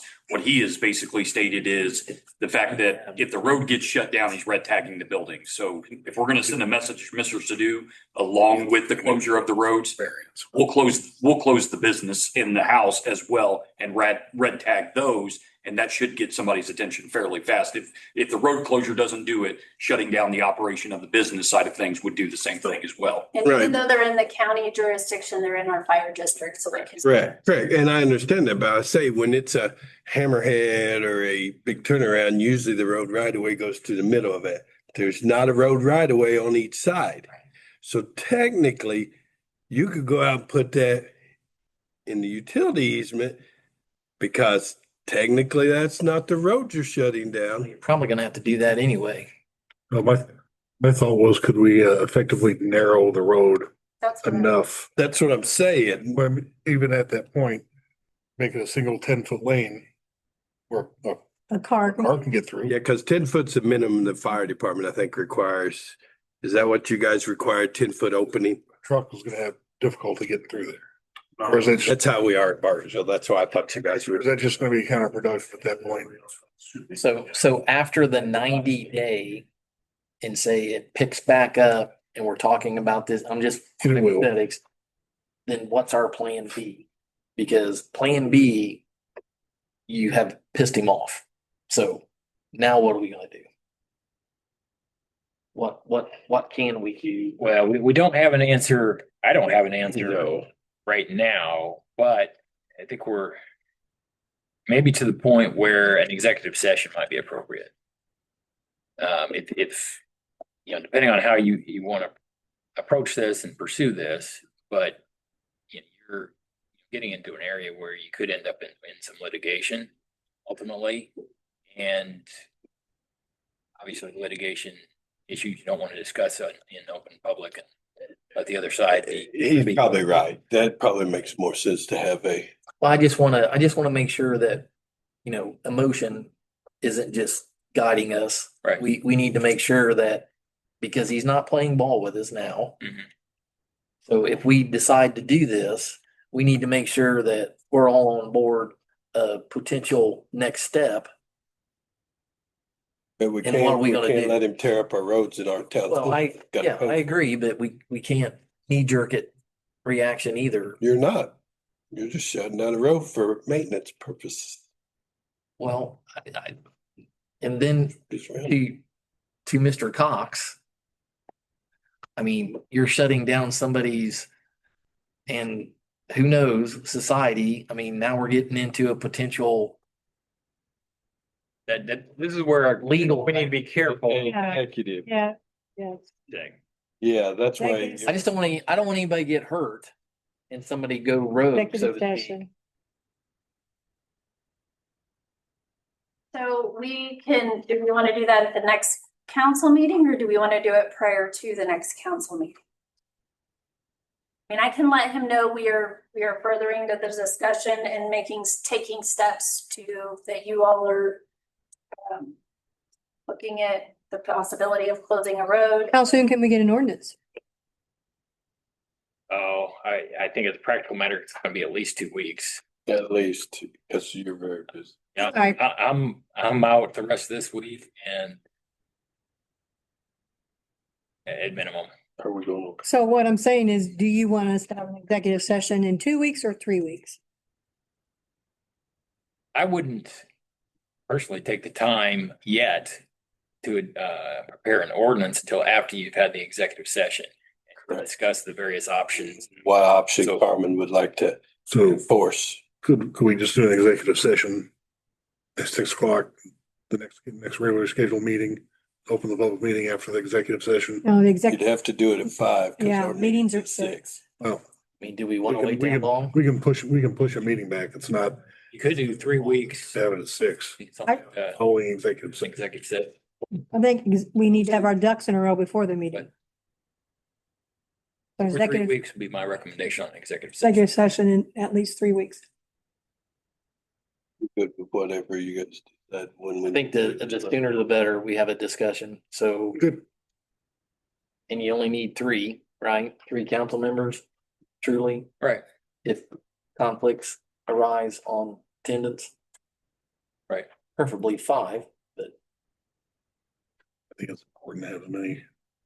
well, I'm just, Well, and part of my thinking is that as part of the preparation for the executive session is that I would have, and then probably have someone in my office. A help draft or something. research to identify what the options are and parameters within which we have to work.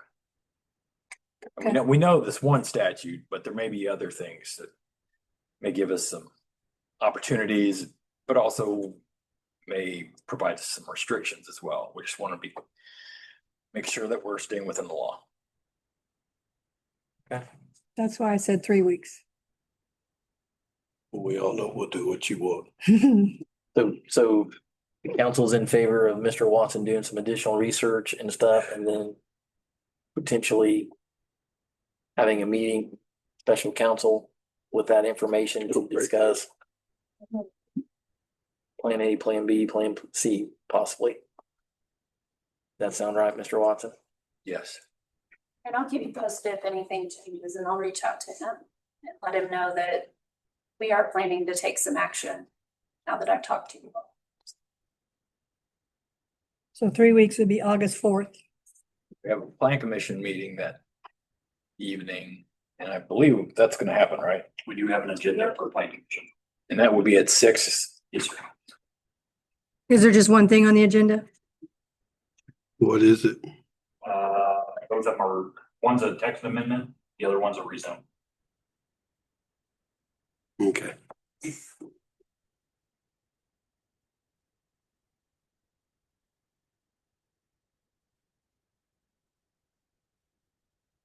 What's the temperature in here? I cranked it down, but it's not keeping up. It's Oh my. it's All right. set at Ready for me to 66. continue? I'm ready for you. All right. I have 2 things that I want to discuss with you in the town manager section. The first one is our health insurance renewal. It is, we met with the broker and I had Richard and Deb, and then Derek and Julia, in the discussion. So just to kind of preface where we were at, we moved this last year to, starting August of last year, we moved to a different provider. What we were finding is that the network was limited and difficult for the employees to navigate. And so I put out a survey about a month before, it was the end of May, beginning of June, put out a survey to employees to kind of say, what do you like? What do you not like about our current plan? What is important to you? What is least important to you? Talking about provider networks, the price, the access to the websites, just some different things, and just kind of got some very simple questions, but then left some open-ended to get feedback from our employees. And the biggest thing that spoke to all I didn't have that many. The 6. I had 6 or 7 out of the 30 of us that are here, but not everybody takes our insurance. We have 3 or 4 that do not. But the biggest kind of concern was our limited provider network. And if you have a dependent that's out of state, it's even more difficult. You may have like, oh, Franciscan is covered, and you walk into a physician's office that has multiple GPs. One doctor's covered, but the other doctor isn't, because the contracts are per provider, not the office. So there were just a lot of concerns. So when we met with the broker, we shared those concerns with them. They had brought to us a couple of our existing provider, what their renewal price was going to be, as well as what United Healthcare, what an Anthem was going to be. And the initial kind of feedback was, it's okay, but are there other options? And so one of the plans and I had actually talked to the broker before that meeting, because he has the medical trust, which is kind of all like Indiana municipalities can all pull together to try to get a good deal. When we looked into that, there's another municipality here in Johnson County that uses that, and they don't have the greatest coverage.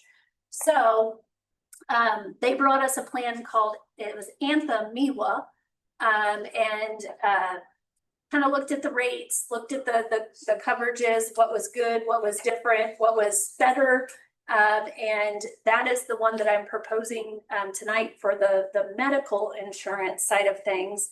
The biggest kind of, there were two big changes that adjusted our overall premiums. We had two people leave the town of Whiteland that were in a higher underwriting class. And so that reduced our premiums because they were cost more to cover. And then we had, we're kind of joining in late to this MEWA plan. They start it on April 1st. And so it's not a full 12 months. So now our renewal is going to change. But again, provider network, it's an Anthem PPO network as far as providers. And the prices are actually less than what we're paying now. So right now an individual is paying, I think it's $49.18 or $81. It's one of those, I have dyslexia. But now at 85 employer pays, 15% employee pays, an employee, the suggested the new plan would be $46.15.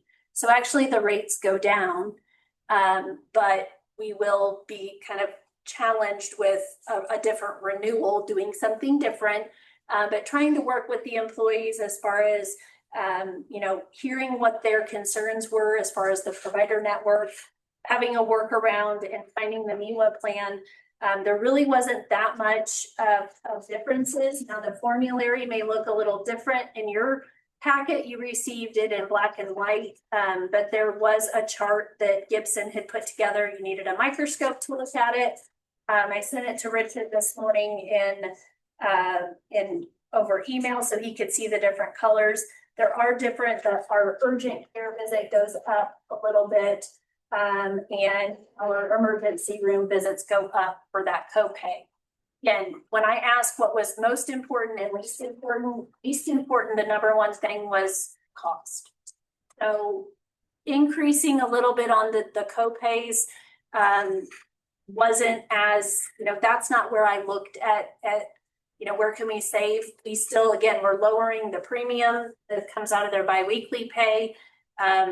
It would be my intent to still offer the HRA card that helps to offset some of those premiums. So I feel overall, we did a good job with getting to where I feel comfortable with this plan and for this year. But we know moving forward that as it goes under true underwriting time for a renewal, it may look different.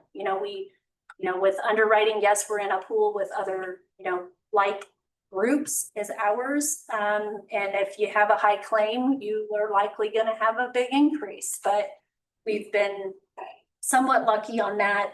So I'm proposing the Anthem Advantage One Health MEWA Blue Access PPO or our health insurance. And then real quick, and we can come back with any questions, the dental did increase by 6 cents per pay period for a single. So it's right now it's $1.59,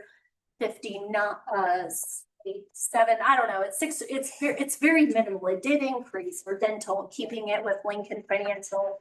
Vision didn't have any changes. Will remain with who it is, who it's through. We changed that last year and went to an IMED plan as far as like provider network. So that was a big change for us in the benefit to the employees. So that is my suggestion. We need to make a decision. Our existing provider had basically a rate freeze, but again, this MEWA came in with less than what we were going to have to pay with. So how are you going to do that if our plan goes from August 1st? It's not going to go to the next August 1st. No. You're going to stop at April 1st, so you can do that?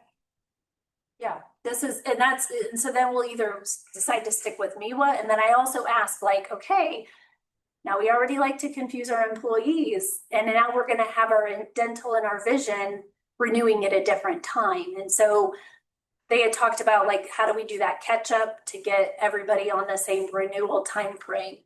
And a lot of times when you renew off cycle, because usually a January 1 is when benefits take place, or a mid-year, like a 7/1, we're 8/1. So we're kind of off cycle, but not totally off cycle. You can sometimes get better premiums in that too. Right. So if we move to an April 1st, then that could also help us budget a little bit better, because right now we're making a commitment and we don't even know what the budget, we can kind of look for 6 months, but Right. we're kind of guessing on what our. Just don't know what it's gonna be partway through the year. Right, so the goal would be to get all of our medical related, our health and our other ancillary benefits to all renew at the same time, but this year it'll be a little challenging. So, but I was trying to listen to the employees and on the provider network. So, just ask for your blessing to proceed with the Anthem plan, and then, like I said, the other 2 providers are staying the same. I'd just like to make a comment. So, I know, well, a lot of people aren't on the council, but from last time we did the insurance, we had a split on proposal on the employee in the town of Whiteland 80-20. And the council kind of threw that around and so forth. And we did 80-15, And we did 85-15. 85-15, not to have such a drastic change and so forth. Right. I just want to make sure everybody is fully aware that we still have that option of consideration, if there's any consideration on potentially going with an 80-20. 80-20 to offset some of the subsidy that the town currently pays. Now, when I say that, it's a little bit concerning. We're off cycle, and for lack of a better term, they're almost like dangling a carrot in front of us on these rates. So when the rates come back and they recycle, everybody knows how insurance works. They're going to raise their rates because now you're engaged.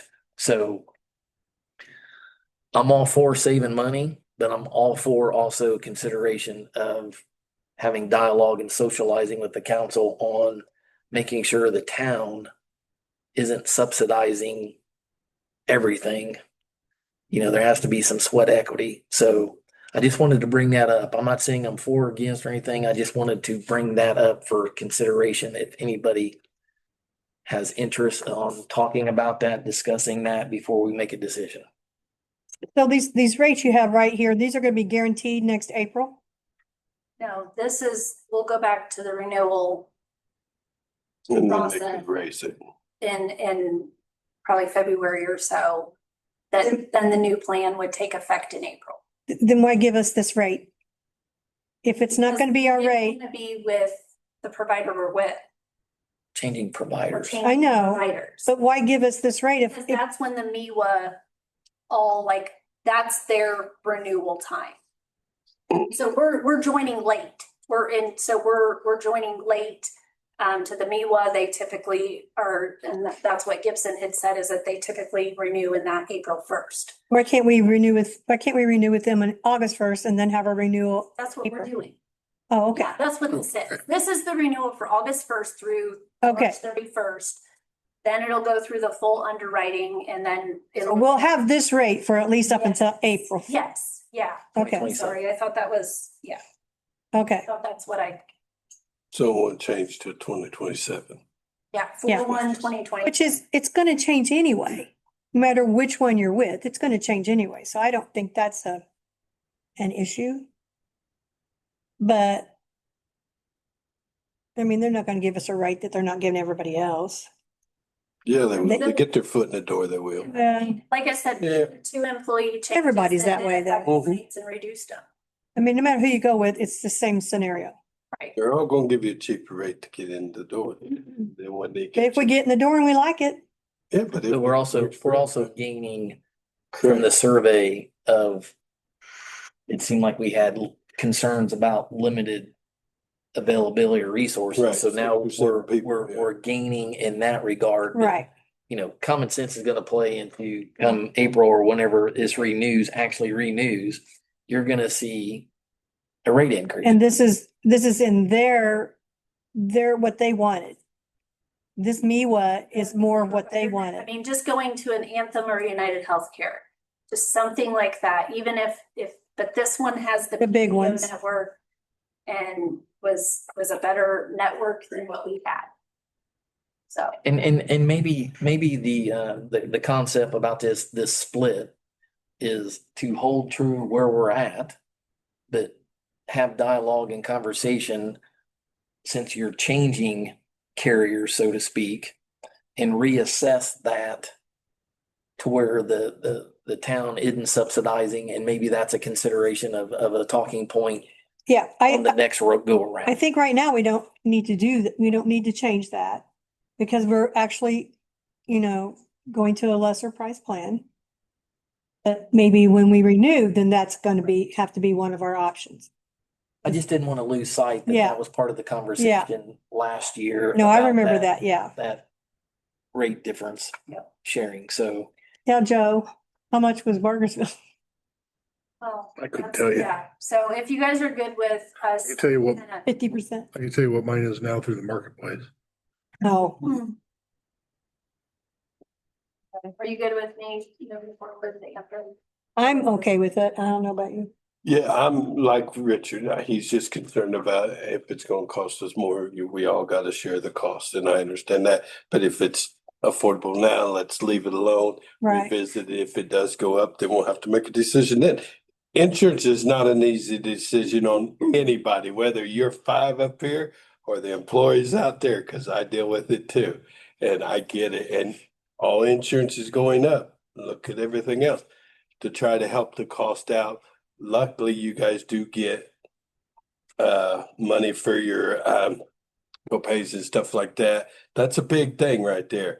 I mean, I hope everybody realizes that's really big because we don't get it. And Or a lot of people don't get that. right. And so that's a very nice thing for the town to do.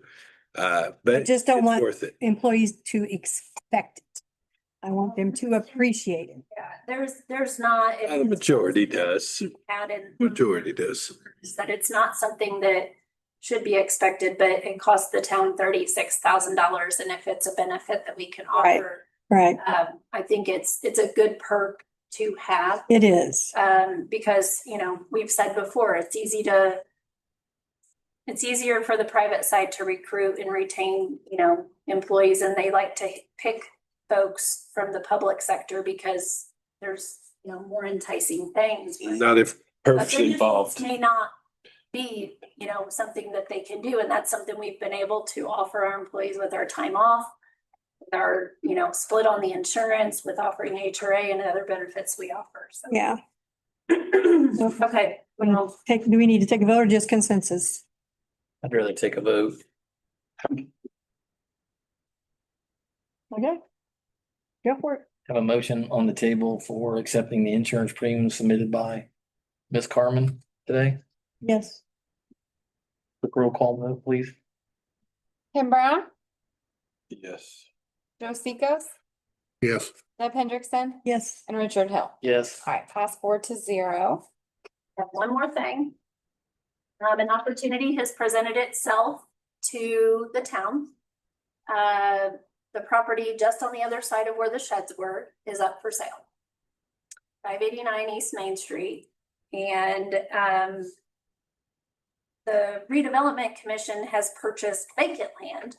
And I attempted to hurry up and try to get an executive session together with a meeting to, discuss, is that something we want to pursue? And I'm not able to get them together physically. I have to have a majority here physically. The way we would have to go about something like this, first of all, let me back up. In the town's comprehensive plan, we talk about redevelopment of downtown. Downtown is US 31 to Bailey and Wood. That's what we've kind of identified as a strategic kind of redevelopment of downtown. This property is located within that. It's also within our economic development plan. But again, went to the redevelopment commission. We just couldn't pull enough people together. What we would have to do, whether it be the town that buys it or the redevelopment commission that buys it or makes an offer, is we have to have 2 appraisals completed. Since I'm not able to get the redevelopment commission together this week, I wanted to ask if this body would approve for me to pursue acquiring 2 appraisals. Town pay for it, the town side pay for it. We can shore everything up later if we need to. If we end up coming back with 2 appraisals, we can make an offer, do a letter of intent to the seller. It would be the redevelopment commission that I would be asking to purchase the property. There's opportunities again within our economic development plan, within our comprehensive plan. It would help with the whole police department discussion. We would then own this block to do with it how we see fit. The house itself is listed at $250,000. I did speak with the realtor. He said timing isn't necessarily a factor. They're not necessarily in a rush to sell the property. They would be open to working with us because I explained to them we're government. It takes a little while to get all the approvals and do all the things. But he did say, what if a cash offer comes to me? And I said, well, it's a free market. I don't expect you to hold out on anything that might benefit the seller. But we would hope that you would want to work with us if you can. So I wanted to ask this body if I could pursue hiring 2 appraisal companies to get an appraisal on the property. And if it makes sense for us to kind of continue that conversation, that I would go to the redevelopment commission to put together a letter of intent to purchase. So I didn't catch the property. Yep. It's on that. It says White House. Here. Like here was the old storage units, there's one right behind it. So They're it's- apartments. Is that where Bradley's Lock and Key? Yeah, it's apartments. I know which one. That's Is why, that Bradley's Lock and Key? yeah, right there. The old Bradley's Lock and Key? It's a house. I don't. That's where it is. Like here Yeah. was the storage units right there. There's It's a- that property right This is there. a separate Right. apartment. Yeah. What, quarter acre, half acre or so of land or? I don't have Beacon, so I couldn't tell you. Right now it's listed at 250, but again, 2 appraisals, we can make an offer based off of the 2 appraisals and such, but there would not be a plan to keep the house. I say it's a So- tear down for us. He did mention, would we order an inspection? I said likely not, because we'd probably demolish it. I don't. So I have a Yeah, it's feeling that there's kind of a put some together. structural issues within the house, because he was more apt to continue the conversation when I said that we would likely, we would not use the house. But you're gonna have Do you know to what I'm take that talking in about? consideration too. We're gonna demo it. Do you know what I'm thinking And about? we're Bradley's gonna have Lock to and fill Key? it in with dirt. We're gonna have to do that. We're gonna have to take that in consideration of the price. It's where the redevelopment commission, we'd let them kind of do the negotiation on what they would be willing to offer based on the appraisals. Demo's not cheap. So you're just asking the council to get 2 appraisal, cover the cost. Jump on We it. have the authority to go ahead and acquire 2 appraisals, is to at least have the conversation, have a better conversation with. I have no problem with it. Huh? I have no problem with it. So We have Anybody else? consensus, Tim. I'm good with Yes. appraisals. I think it's a wise. And decision, so. that's the intent, is like, what can we do to redevelop or even develop our, the town to make it look better and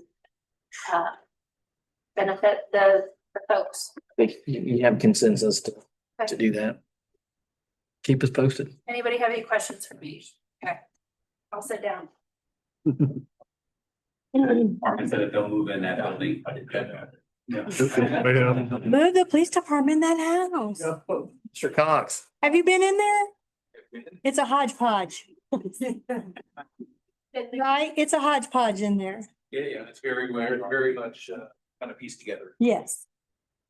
I don't really have much tonight. I was gonna tell you about the plans I brought a couple months ago to the expansion of the police department here, not knowing what's going on with that. I put out to 5 contractors to try to get quotes or get ideas of what it was gonna cost, and I've had 1 respond back, show up, but I haven't got anything back. Just kind of trying to find the right person to get ideas. Our new officer started, Tyler Perry. He is in training this week and next week for pre-basic. So he wasn't able to be here tonight because he's been in training all day long. So hope to have him in front of you next month, to introduce, or to have somebody introduce. I won't be at the next council meeting, so have him introduced to you. That's really all I have tonight. Okay, I have a question or a statement. I know there's some memorandum of understandings kind of being tossed around and so forth. So I just want to make sure that it's risk is involved, legal's involved, and those type of documents come before the council before anything is final executed or anything like that, just to make sure everybody's on the same page. Yeah, I've been back with Stephen on the different documents and just kind of back and forth waiting for the final version to come. Okay.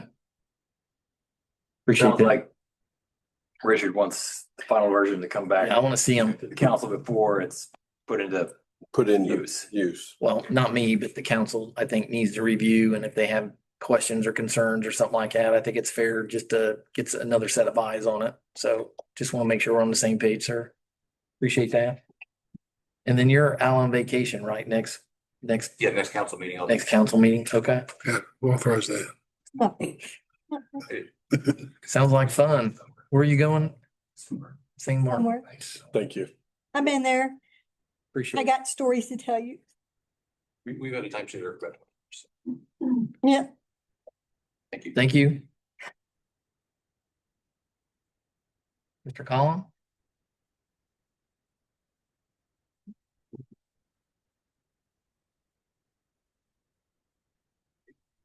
Just a couple quick things for you. We would like to change clothing companies that we use for our personnel, for uniforms, things like that. I had reached out to Mr. Watson because the company that we would like to go to, Carmen is a third-party contractor for. I had had a discussion with him in June. He had sent me an email back that he had no legal issues with it, although it doesn't qualify for a conflict of interest disclosure. So he just wanted me to bring it to you for request of just a transparency more than anything, that we would like to switch to that clothing company. The rep that we would deal with is completely separate from, Carmen would benefit in no way, shape or form from the relationship with that company, no financial gain, anything like that. So more just I don't know if that just needs to be a consensus or a motion, just to have transparency to move to that company. It's Why are we switching? cost. It's just cheaper. This new company can do the same that we're doing now for just a lower cost. I mean, It was more just to make sure you were aware and just to make it of public knowledge, transparency again. I'm fine. And if there was a concern, voice them, but otherwise just making sure it's, transparent. And we don't need to have that form No. signed or nothing? No, not this situation. It's cheaper too. yeah, we're going like $32 a t-shirt to $18 a t-shirt. Wow. $5 a hoodie to I think- $9. I mean, I think, pretty significant. thanks for letting us know, but if we ever start making t-shirt decisions, No. I do appreciate the information though. The only other thing is you had given us permission a while back to surplus some of our old apparatus.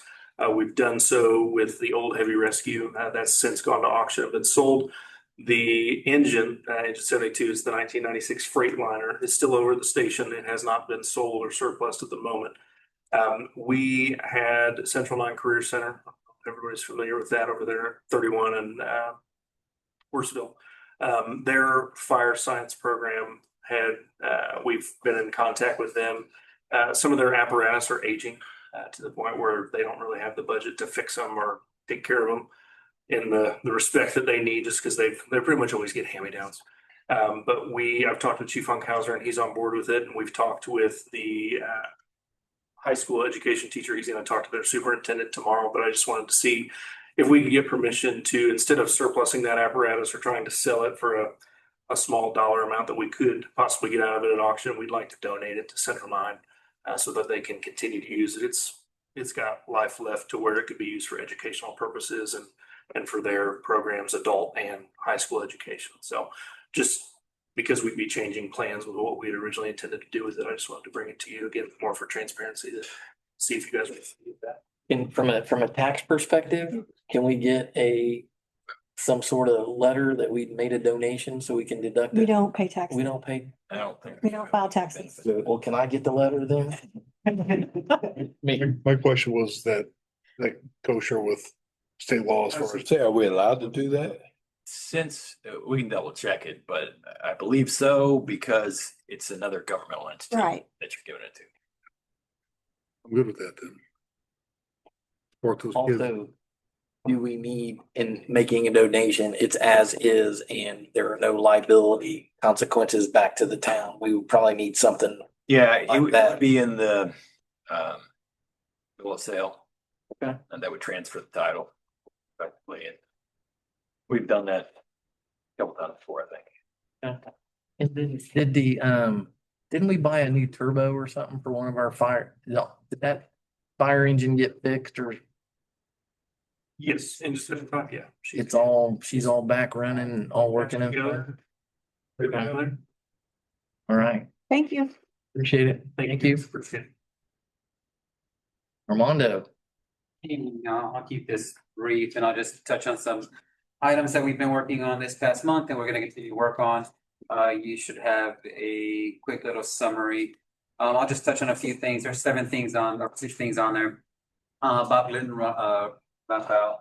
So we're about 90% complete. We have striping, sodding left. That should start tomorrow. And the sculpture, that needs to go in there. However, there was some scheduling conflicts with powder coating paint and so forth, so on. So we're looking at the 22nd, so next week of getting that put in there. Carl, you gotta turn to me now. But on the 22nd of getting it put in there. One of the biggest issues that we're having with that sculpture is the size of the equipment that's going to be required to emplace it. We're looking at a 50-ton crane and the area that it will take for them to do so. So the fact that we have the roundabout shut down right now kind of plays into that, right? Because if we open it up, shut it down again, do in places, it's just going to create a lot of headaches and havoc. So like I said, right now I put 90%, but we're a little bit further than that when I did this. So instead of have striping going in tomorrow, sodding going in after the striping, and then we'll be just waiting on some electrical and the emplacement of the actual structure itself.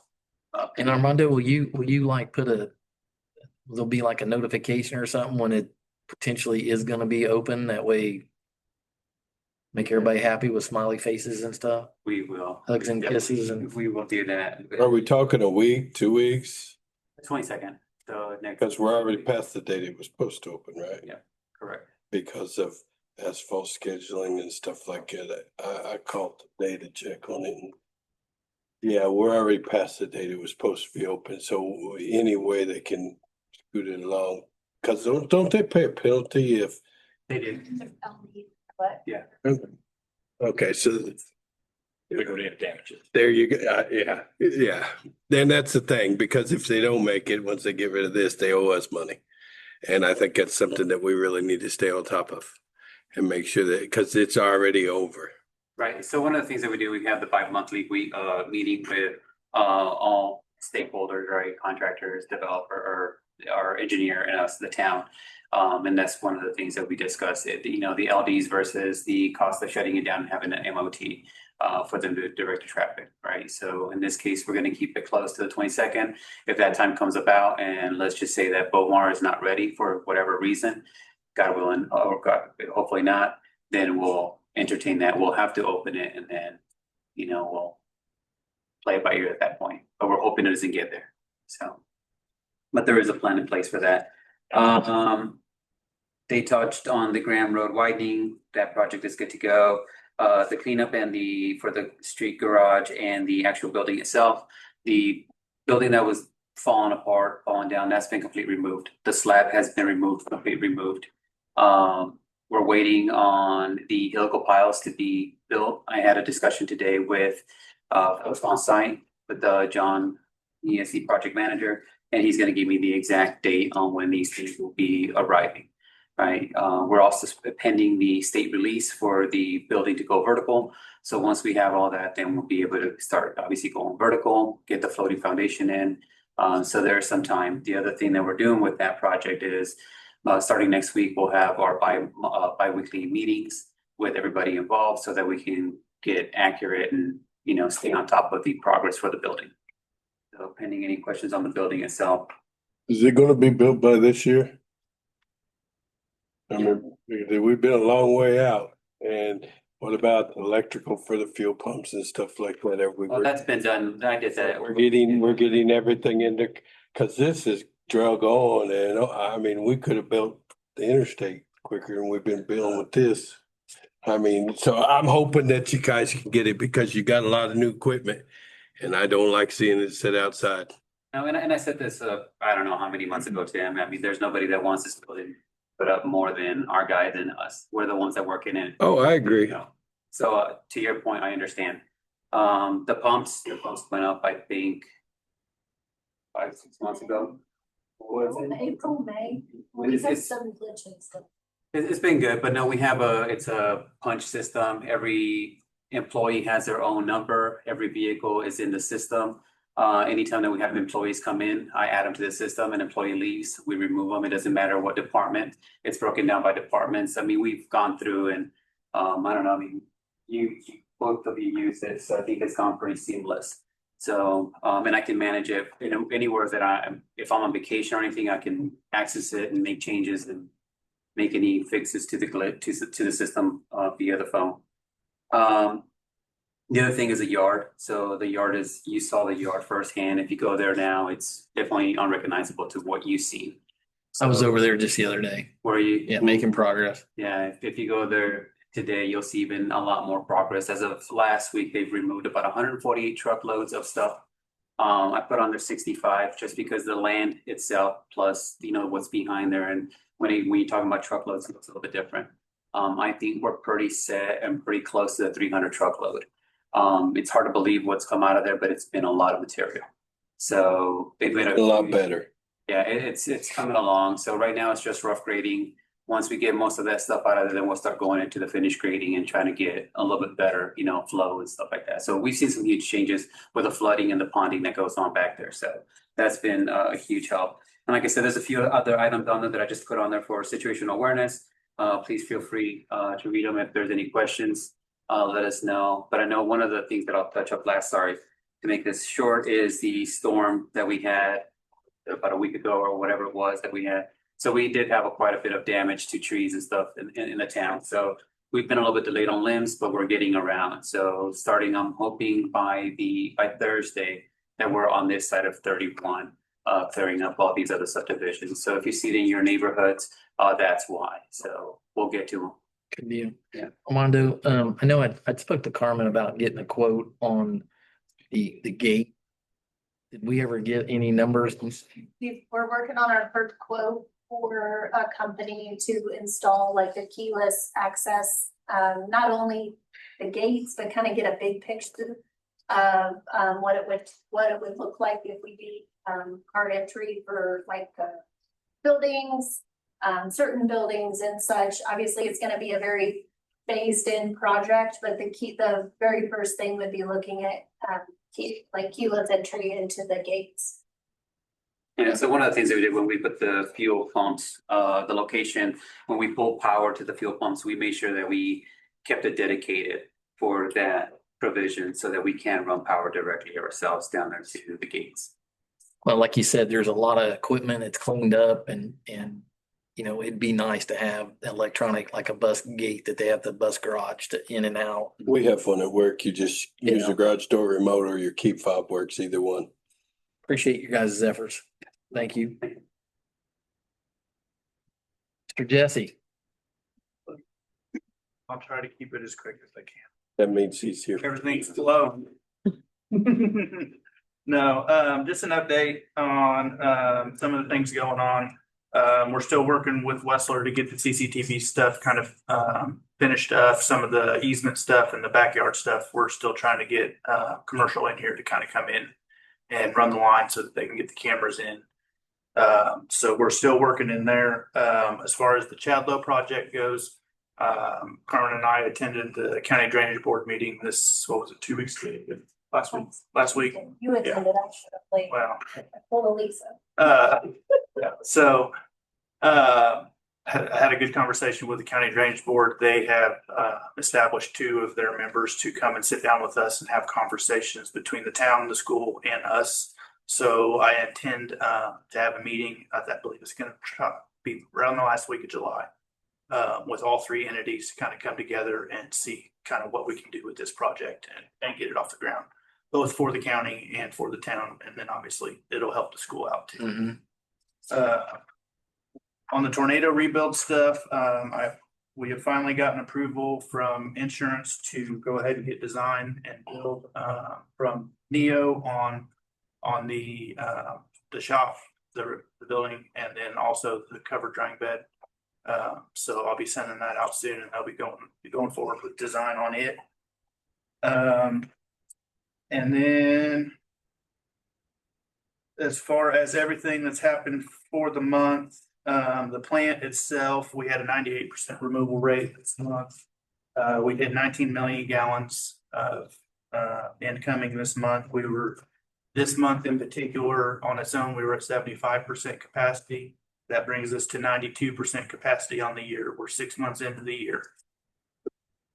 Keep that in mind. If we hit that 90 number, it's a December 31st, we're 90%. I didn't will put us on really one fully one, and they will stop us from connecting.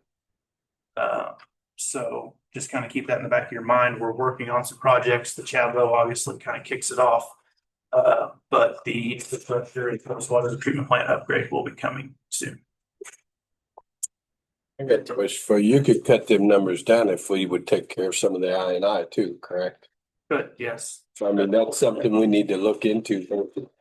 Maybe a whole new plant, maybe come in and start taking some care of these lines and lining them and stuff, because Parkersville just went through all that. We lined a whole bunch over there, which really actually helped our area too.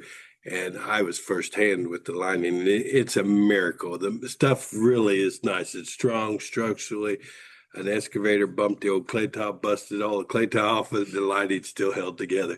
It's a good way to get us by for a while until we can actually, regroup it. Have like a 25-year lifespan, something like that. It's amazing. I was really impressed. So maybe that's and that's the continued work on the CCTV and the smoke testing and that kind of stuff. right. That way we can see where our heavy areas are. Yep, absolutely. Okay. And I'm kind of starting to look into a camera maybe for the future. Not this year or probably even next, but soon, hopefully, so that we can kind of do our own work, hopefully, so that we can camera our own lines, kind of do those guys. Do you have the manpower for that with just two of you? There's three listed. Or three of you? So, yeah. Yeah, it takes a lot. That's tough. Yeah. With what you got going on. Right, and that's the thing.